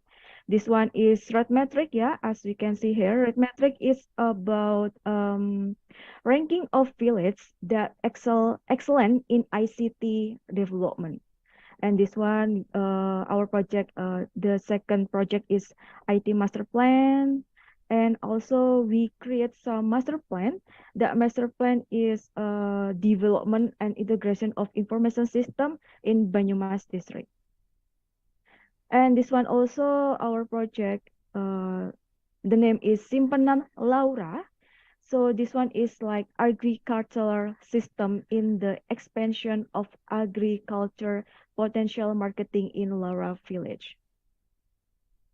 And this one project in RD or research or in the data engineering, yeah. The product is something like sentiment analysis, crops disease analyzer, like a next earthquake predictor, unseen character recognition. They can animal language translator like cat and bird. This one is project in data engineering. So yeah, this is our research group laboratory. You can join us and we can collaborate in this room. You can do something research or collaborate in maybe something like doing something project. We can collaborate maybe someday. So yeah, this one is gathering our research group. As you can see here, we have many member in our research group. This is a documentation of that one. And yeah, thank you for let me give me opportunity to introduce our research group in Faculty of Informatics. So someday, if you are interested or in joining our research, you can contact the research leader directly. Okay, thank you, Miss Merlinda. All right, thank you, Miss Sarah, for your brief background about the research group in Faculty of Informatics. Yeah, we have a data engineering, we have information technology, we have software engineering, multimedia, and also we have enterprise governance and system research group. So anyone here wants to collaborate with us, we have a 4 research group include in our faculty. All right, so thank you so much, Miss Sarah. Anyone here have a question or something like that? We open it. Okay, so actually I would like to say hey. Good. In here we afternoon. Good afternoon, Prof. David Matera from Italy. I think Prof. David Matera who have a question. Yeah, in the last, yeah. Okay, so Prof. David Matera have a question about the age of the student of the diploma. Okay, I think here we have our dean, the beautiful dean here in faculty. Electrical engineering and telecommunication. Okay, Tang Anggun, you can open your microphone and answer the question from Prof. David Matera.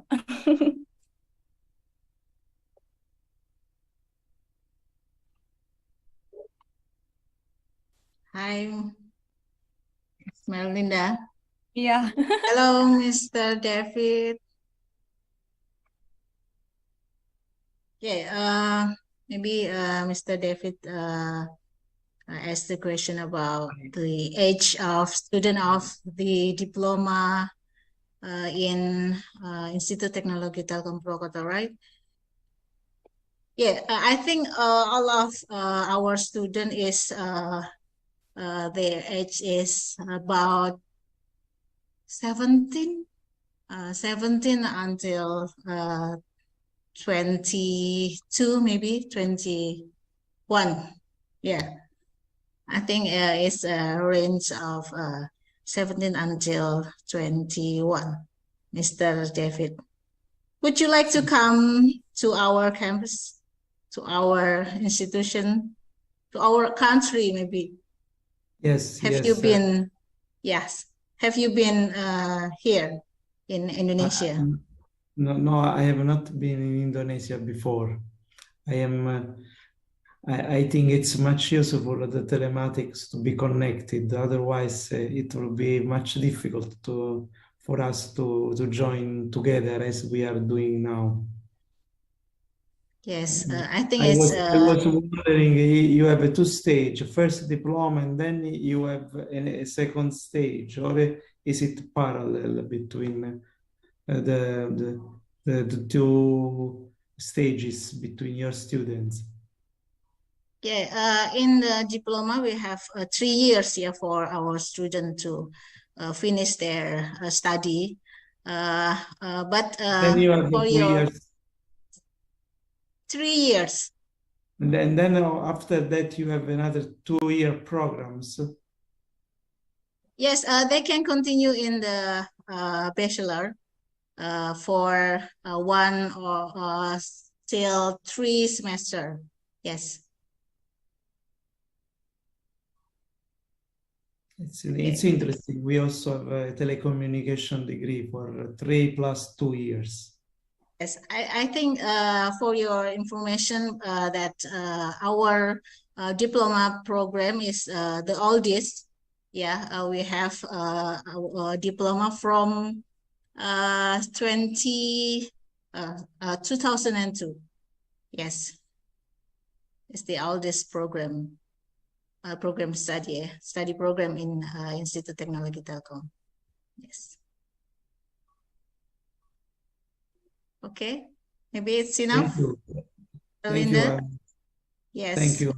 Okay. I hope Thank you can come to Indonesia, especially in at our institution, Mr. David. Yes, I'm grateful for your invite. For me, it's not easy, but if I will come for a conference in Indonesia, I will surely pass for this. Since it appears to me that it's the most close to telecommunication where I work of the Institute of Indonesia. Yes, for the next session and the next year, we maybe we will have this conference again. So it's a hybrid scheme. So you can visit Indonesia. Maybe we held the conference in Malang and East Java. So we invite you to come again next year. I hope I can come personally, but in this period, there are the lessons, so I'm much devoted to the telematic possibility. Otherwise, I will not be able to participate. I think that now it's a night in Italy, and when I made the first 2 presentations, I finished the presentations and I went to give lessons. So I think that's more important to maintain the possibility of a connection, telecommunication section. Okay. Thank you for your participation, Ms. David. Thank you for your organization. Yes, you're welcome. Thank you, Mr. David Matera. Or you also can share your tell us about your research too, if you want it, Mr. David Matera. If you have some running project or something like that, or your research progress or something like that, you can also share with us. Can you hear me? Yeah. In our university, it is one of the oldest university of the world.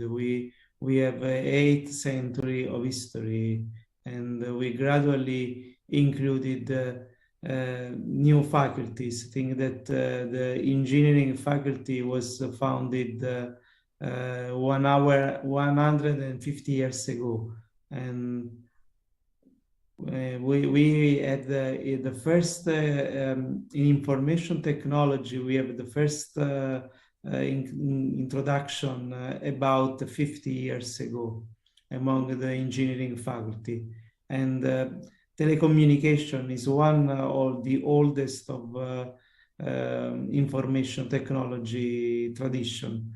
In this moment, we have not so many students in this. In the last decades, the number of students in telecommunication is gradually reduced with increased number of students in informatics. And this is a thing that is making more difficult to go ahead with the research in strict telecommunication area. Once it was necessary for any student of the information engineering to study the communication engineering. Now only the signal theory is mandatory, while the communication engineering is left to the students that like to do that. We in Italy have the difficulty that arrive many important high-tech company and asks for new telecommunications engineering. They say us, when we saw a telecommunication engineer, we take it immediately. But on the same side, we have not so many students that inscript to our courses. So we are in a strange situation where the freedom of choice of the students does not match with the needs of the industry that wants telecommunications much more prepared on the mathematical details that make them able to construct the Internet of Things, because now every object to be constructed has to be put in network, so has to have its transmitters, and so we in this moment have this difficulty to move around the freedom of the students, that also has an effect on the choice of dimensioning the faculty, and the possibility to go ahead with a reduced number of students. With respect, we have a ratio that is larger than 10 between the students that goes to informatics and the students that goes to telecommunication.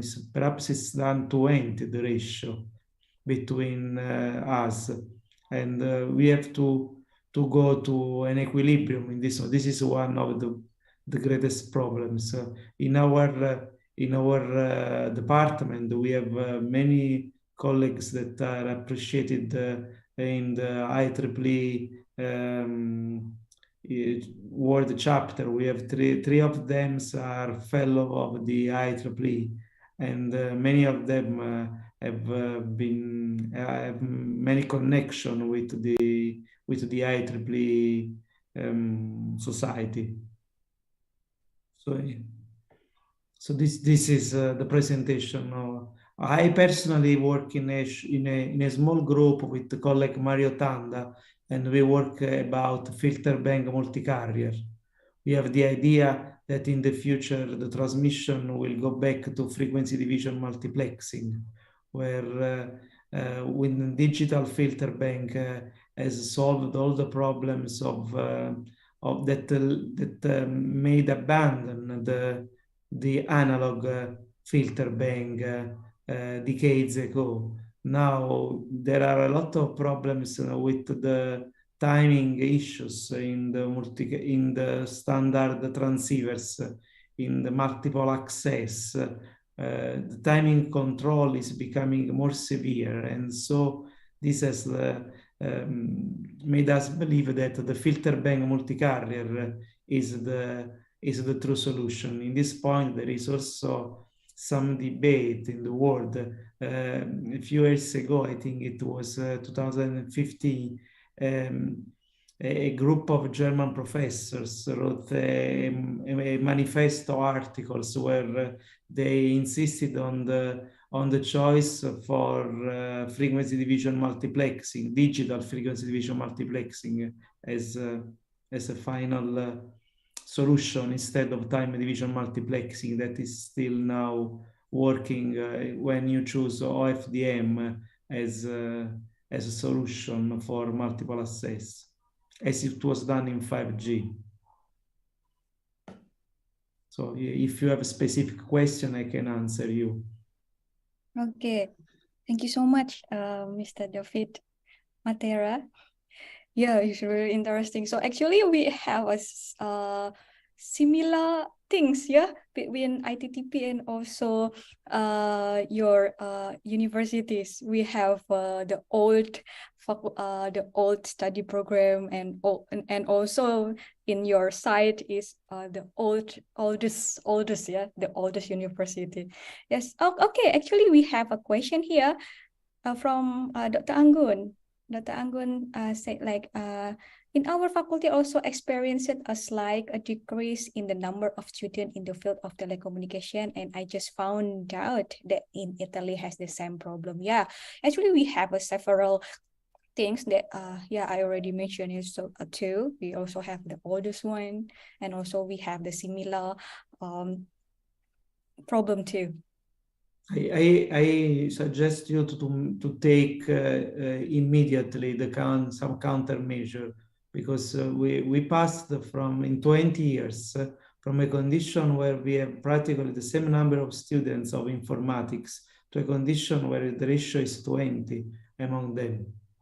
And I suggest, because I think that there is an important general trend that is the relative minor importance of mathematics and physics to become a good software engineer, with respect to their importance to become a good communication engineer. So you perhaps you cannot remember well something about trigonometric sine and cosine, and be always, or about physics, or about the concept of power and energy in physics, or about the parallel and series of resistance in electrical engineering. And you can be also a very good software engineer. Instead, in communication engineering, you will have problem in any moment if you don't remember some basic things about mathematics and physics. And this is a general trend to which one has in some way to react, because if you can have some software engineer that is not actually an engineer. He can be a software informatics expert, but not an engineer, because he may have not a specific knowledge of mathematics and physics. And this is a trend, because mathematics and physics usually are not natural for the students. So it's at least with Italian experience, it was rather usual that the number of students that are able to be proficient in mathematics and physics is a small percentage of the student. So when you arrive that mathematics and physics, they do not go well, they start to see which are the subjects that does not depend much on it. It's natural that, and so it's a trend that I imagine that can arrive everywhere. But it also depends on the structure of the society, how much freedom is left to the student in the choice, because this is also, I think, an issue that is much important in the history of instruction. There is not a theory of instruction. It is much left to the intuition of the persons. There's not a theory that say what is good that the students learn useful in the next 30 years. And so there is something in the history we have not left so many freedom to the students as we are doing in this moment. And this can be a danger, where there can be also an importance of the faculty in maintaining a balance between mandatory teaching and facultative choice, options of choice for the students. Okay, thank you so much for your suggestion to us too, and also maybe for all the participants here who have the same problem or the same background about it too. Okay, so thank you so much, Mr. David, for your Thank you speech to you to today. share your experience. Maybe from another research group here, or anyone here, we still have a time. We have 10 minutes. Okay. Oh, here we have Dr. Wahyu. Okay, Dr. Wahyu. Please. Time is yours. to Merlinda. Can you hear my voice? We can hear your voice, but not really clearly. I was asked about the doctoral program. Yeah. He talked about the doctoral program in telecommunication on your university. Is there any chance to our lecturer to pursue doctoral degree there? In our university, we have a PhD program that is on the entire information engineering. In the last years, we have also increased the number of doctoral program because we have the European recovery program against pandemia that gave us opportunity to take also different doctoral program. When the students arrive, there may be a competition for the finite numbers of places, and we leave the choice to the students. There is a possibly there is a competition among them about who merits to participate to PhD program more than others. But after that, we have selected the number. Each student decides if he wants to do the PhD program on telecommunication, on electronic, on robotics, on informatics. We leave the choice to the student, and we have surely we have good opportunities for the person that wants to choose communication, because as I told before, in my university there are three fellows in my telecommunication group only. There are three fellows of IEEE, and there are also different possibilities in radar, in information theory, in image processing, also in transceiver communication with us. And but there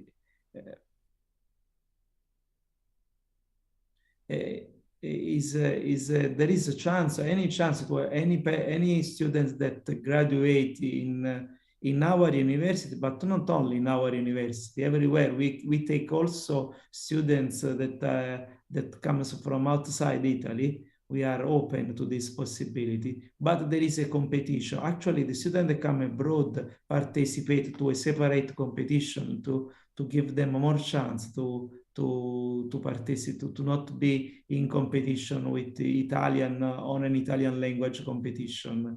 That is, but actually in the last years there is not also much competition because we have increased the number of places. Actually, however, there is a verification that the student is able to participate to a doctoral degree, but actually we gave a chance to our students to participate. We actually, in telecommunication, as I told before, since the industry requires students, we have that also a certain percentage of after the 3-year programs does not continue in the master program because they have the possibility to go to work, and they may also leave after the first 3 years of telecommunication. But the one that continue and finish, they can participate. Usually they are much appreciated also from the colleagues that are in the other program of teaching electronics, informatics, robotics. They used to appreciate the students in telecommunication engineering. And sometimes, as I told before, some industry leader, because we are obliged to communicate with the leaders of the industries that are interested in our work, in our students. So in some meetings of the faculty members with the manager of the industries, they told openly in front of everyone, when we saw a student graduated in telecommunication, we take it immediately. But why you graduate so few students in communication? We were asked. And we explained them that it was due to the student choice, not to our severity in graduating them. About my research, I was also asked. I'm working in filter bank multi-carrier, and you can find my profile on Google Scholar, where I you can see what I'm working on this subject in the last at least 10 years. Actually, I made the PhD on artificial intelligence. I was one of the first person in the world to implement the support vector machine. I worked with Professor Aikin during my PhD. And after, however, I left the research on support vector machine, and I'm working on telecommunication on the filter bank multi-carriers.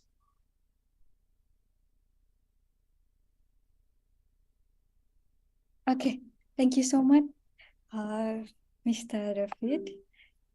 All right, so okay. Oh, we have another question here from Dr. Anggun. Yes, please, Dr. Anggun. Yes, thank you, Mr. Javid. I found that in your Google Scholar is your research field. Your field research is in filter bank multi-carrier, right? Yes, yes. Yes, your team there is Mr. Mario Tanda. Mario Tanda, yes. Okay. It's a great opportunity. Maybe my research in current years is in FBMC also. So maybe in the next time, yeah, we can collaborate to research in this field, maybe. Yes, yes. I sign your name, so I will read some work of yours and I will write. Okay. Thank you, Mr. Thank you to you. Thank you to you too. Maybe we have a great opportunity next time. Yes, yes. Thank you so much, Dr. Anggun, and also Prof. David from Italy. All right, so we still have a little time, so maybe I am in the night, as I told you. We are 6 hours before of you, so you are 11. I'm 5. I have to start at 3 in the night. But as I told you, it's also good because it allows to not to continue my work and to participate to the conference. Otherwise, I would have stopped my lessons yesterday or the day before. And this is good for me because I can participate to the conference without stopping. Because in this period, in November, for me will be practically impossible. I'm making lessons in 2 courses. I'm making 12 hours of lessons a week, and so I have to finish the courses before Christmas, and so it's a period where I could participate to a conference. So I appreciate the possibility to participate to a conference in telematics, an hybrid conference. I hope that it will maintain this possibility in the next years. At least, I don't think every year, but once every 2 years, I hope that one can be joined by communications. Yes, we will wait it, Prof. We will wait your paper to submit in our conference too. All right, thank you so much, Prof. So we will continue to another maybe participant here from another research group, maybe from Faculty of Telecommunication and Electrical Engineering. Maybe have some. Okay. So here we have Dr. Wahyu. Maybe Dr. Wahyu have something that want to tell Yes. to us? All right. Can I present my research group profile to this event? Yeah, sure. Okay. Okay, from Faculty of Telecommunication Electrical Engineering. Yes, time is yours, sir. Okay. Please give me the authentication to present my file, the moderator. Or... All right. So please, Okay. host can help us. Okay. Yeah.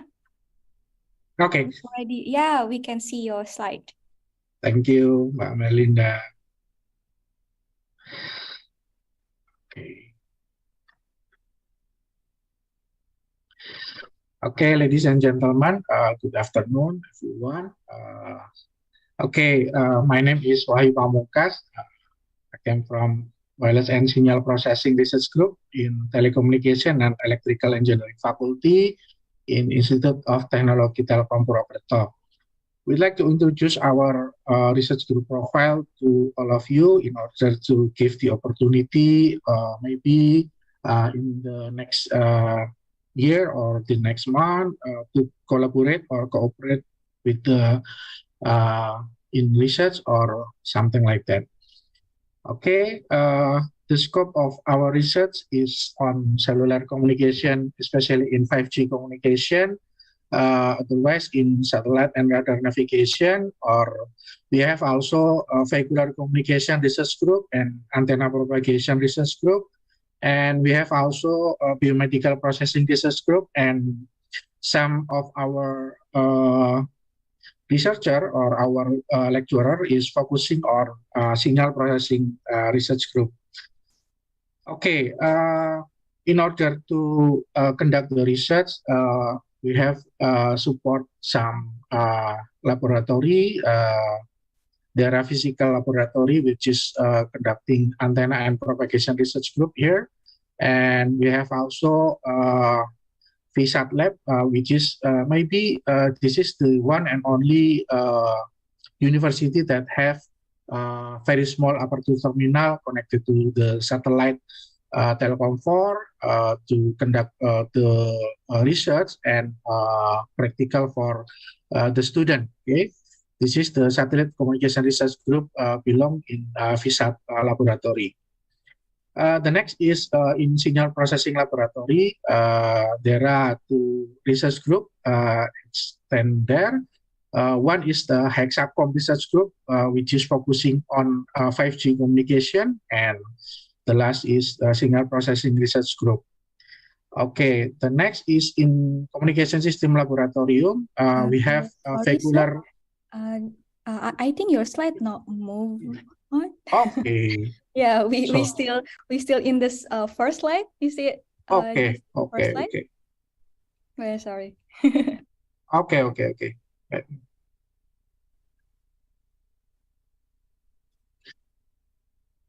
So I think I have to.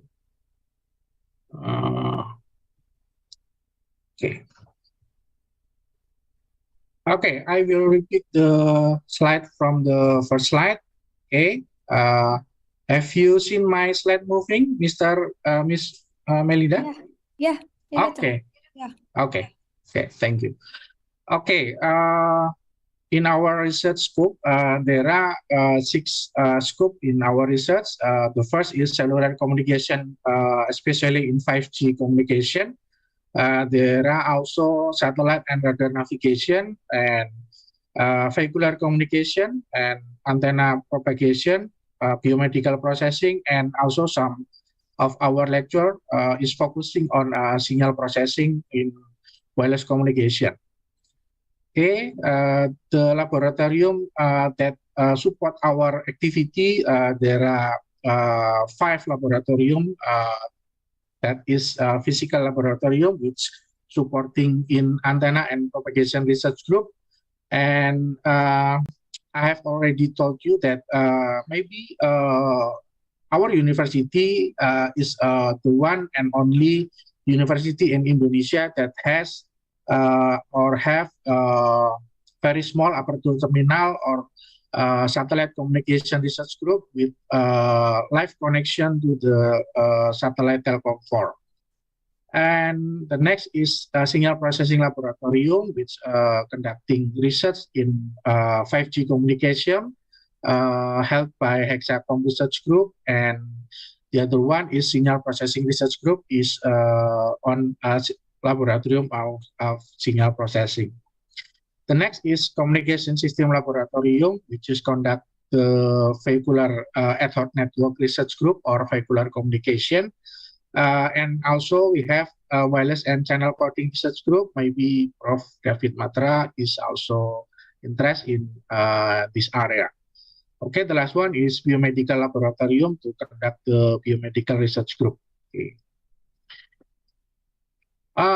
This is our research goal until 2027. Okay. Right now we have focusing our research to LoRa infrastructure for agriculture, and also antenna design for satellite, and etc. And also we have software-defined radio to be focusing on these years, and channel coding for future random access, and also 5G and 6G channel modeling. We have opened the research and collaboration with other institutions, just like Research and Innovation National, or we have called BRIN. We initiate the research in DVB-T2 on high-speed train communication. Also, we have communication with other researchers to conduct the vehicular channel model and machine learning in mobile radio network, and also 5G and 6G network planning and regulation. Okay, our achievement in 2022, there are so many achievements that we have already done. We have 10 intellectual property, we have some book already published, and 10 national journal, and also 7 international journal indexed by Scopus and Web of Science. And also we have 9 paper who has published in international conference, and we have so many external recognition conducted by our lecturer and our researcher, and also we have 10 research granted from Indonesia government this year. Okay, this is the research granted in 2022, which is conducted by our colleague in Wireless and Signal Processing Research Group. There are 10 research topics. We have funded almost 5,080 billion, yeah, this year. Okay, maybe all participants would like interest to join the research, or maybe we can improve our research together in the next year. Please, you can contact me or some email or by WhatsApp, anything. Okay. Okay, some hardware and laboratorium support system which conduct in our research group. There are USRP in software-defined radio, VSAT in C-band and KU band. Also, we have some spectrum analyzer, vector network analyzer, digital oscilloscope. Also, we have MIMOSA antenna, and for Internet of Things, we use LoRaWAN BTS, and also signal generator. This is latest publication in Scopus Journal. Maybe all of you interested in joint collaboration with us, or any extended publication that we can collaborate in next year regarding to this topic. We have already published. Okay. Okay, let me continue to introduce one by one the researcher in our research group, starting by me. My name is Wahyu Pamungkas. My research interest on wireless communication, vehicular communication, channel model, and satellite communication. You can read and see my latest publication and research, especially in 2022.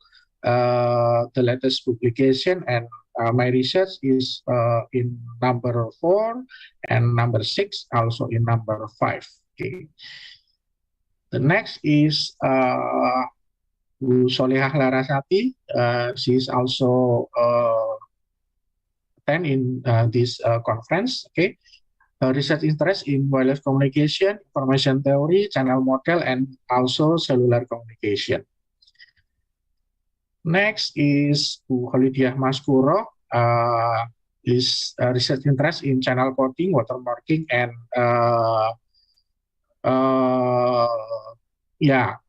in watermarking and signal processing, also.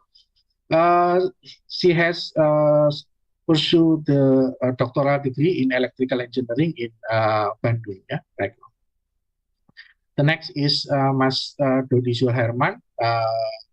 The research is in medical signal processing, and he has a PhD scholar in Gifu University in Japan. Right?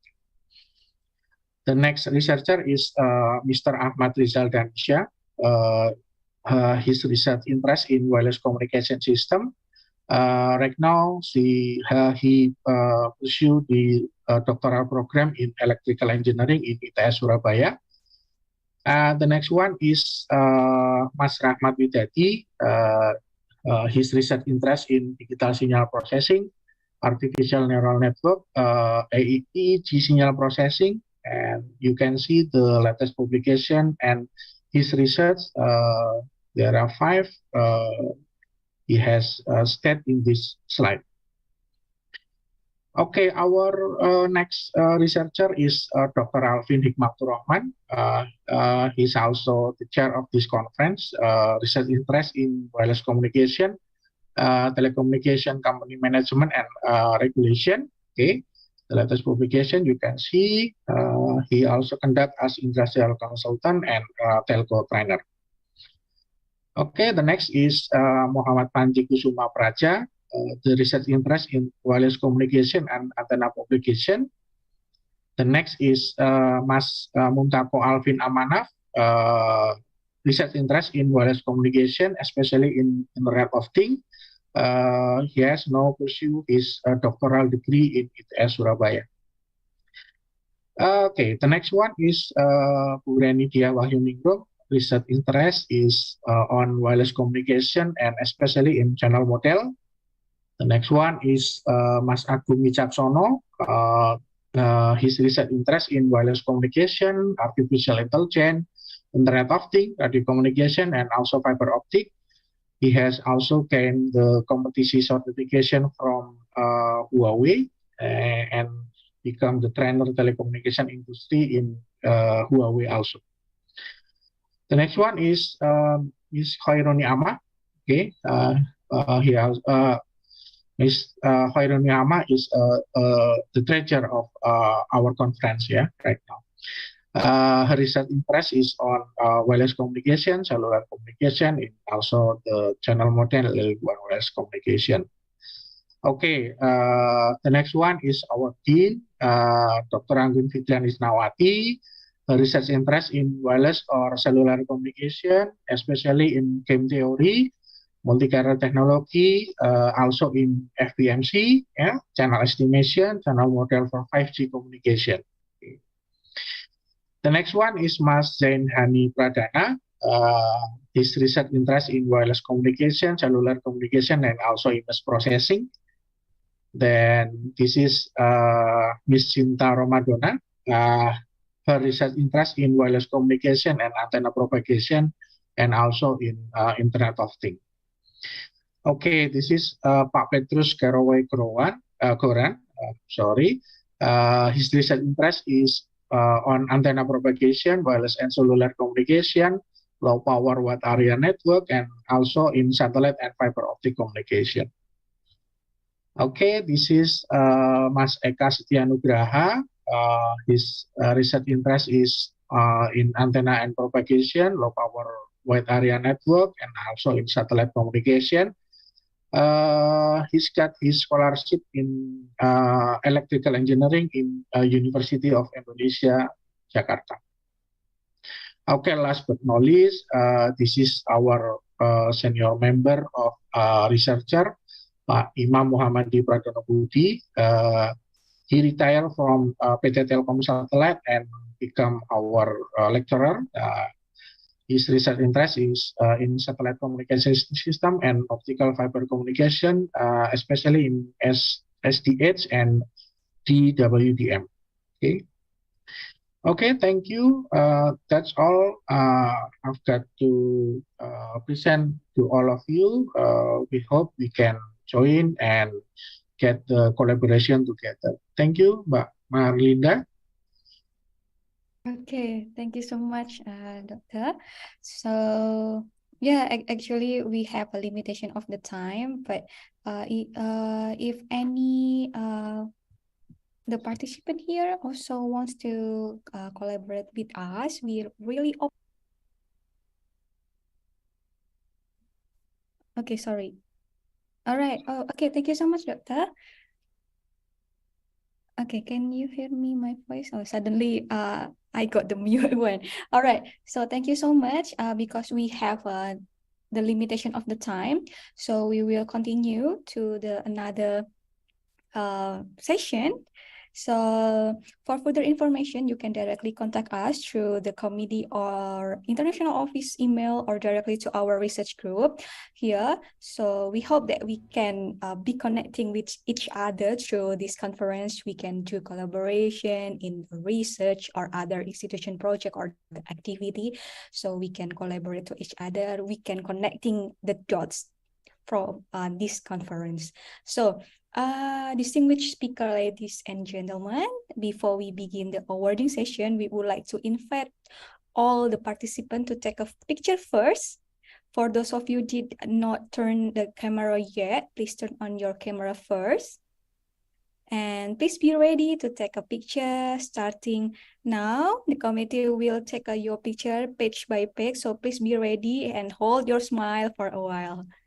All right, so please turn on your camera. We will, okay, so I think already, so we can count.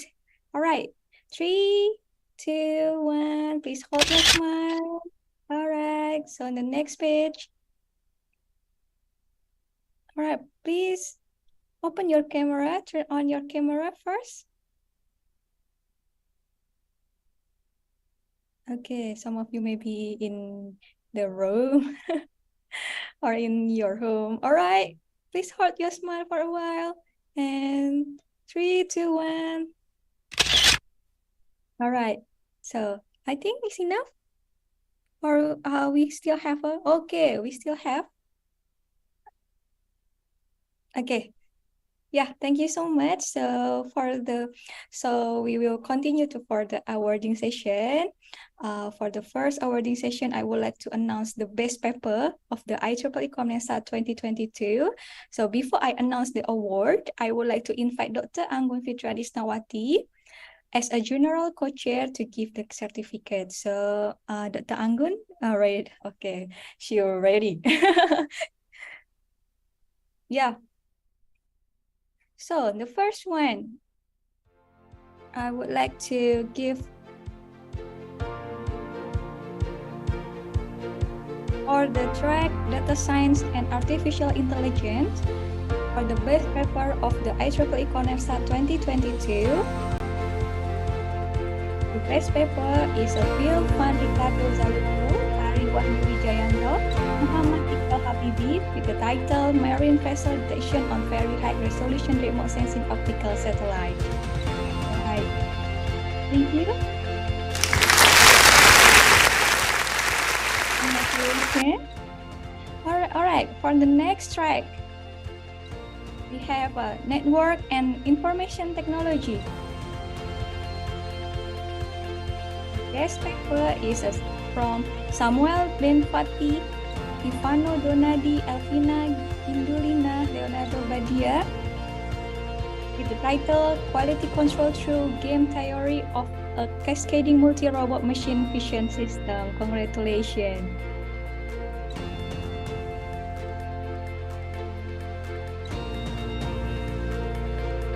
All right, thank you.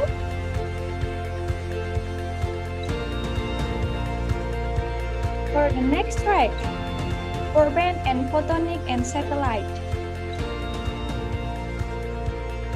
Paper, Hari Pangesti Aji, Yoraki Sato, Catur Apriyono, Eko Cipto Raharjo, Hiroshi Inokawa with the title Terahertz Antenna Coupled Micro Bolometer Impact of High Heater Resistance. Congratulations.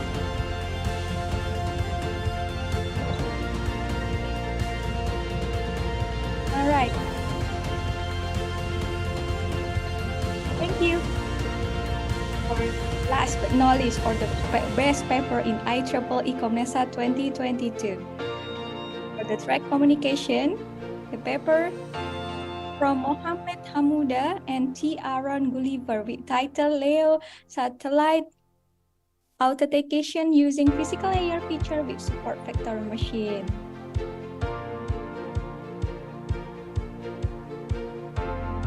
Congratulations.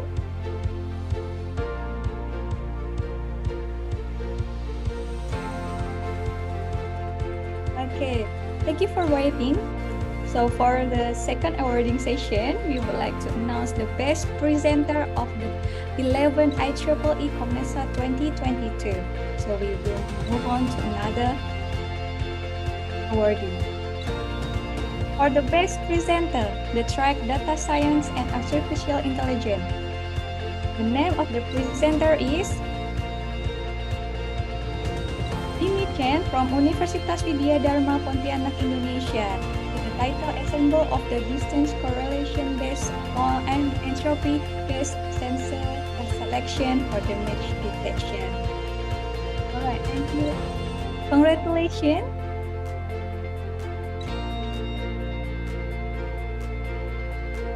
Okay. So we move to another best presenter in the track Network and Information Technology. With the presenter Hyun Tu Ngo from La Trobe University, Australia, with the title GRL-based secure beamforming for hybrid RIS aided satellite downlink communication. Congratulations.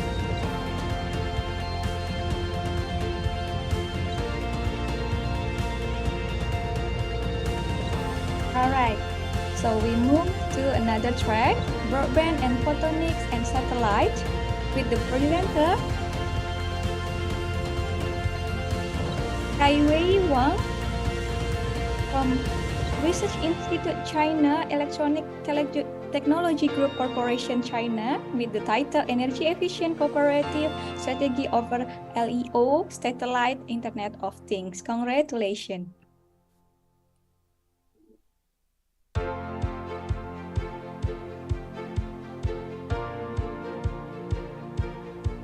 The last but not least, for the best presenter from IEEE ComSoc 2022 in the track Communication, the presenter is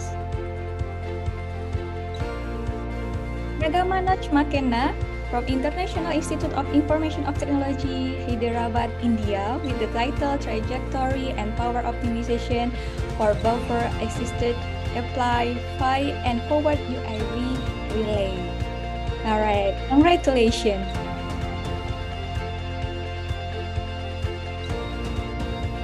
Okay, thank you so much for Dr. Anggun to give the certificate. And once again, we would like to congratulate all the winners of the best paper and the best presenter in the IEEE ComSoc 2022. And we would like to compliment to all the presenter and thank you for your participation and thank you for joining the IEEE ComSoc 2022. And finally, we reached the last session of the IEEE ComSoc 2022. Well, ladies and gentlemen, Once again, on behalf of the committee, I would like to thank you for your valuable contribution to completing this conference until today. Thank you for your participation in IEEE International Conference on Communication Network and Satellite ComNetSat 2022. From the bottom of my heart, I would like to apologize for my mistake while leading this session. Hope we can meet in the next conference. Wassalamualaikum warahmatullahi wabarakatuh and very good afternoon everyone. See you at the IEEE International Conference and Communication Network and Satellite ComNetSat 2023. See you!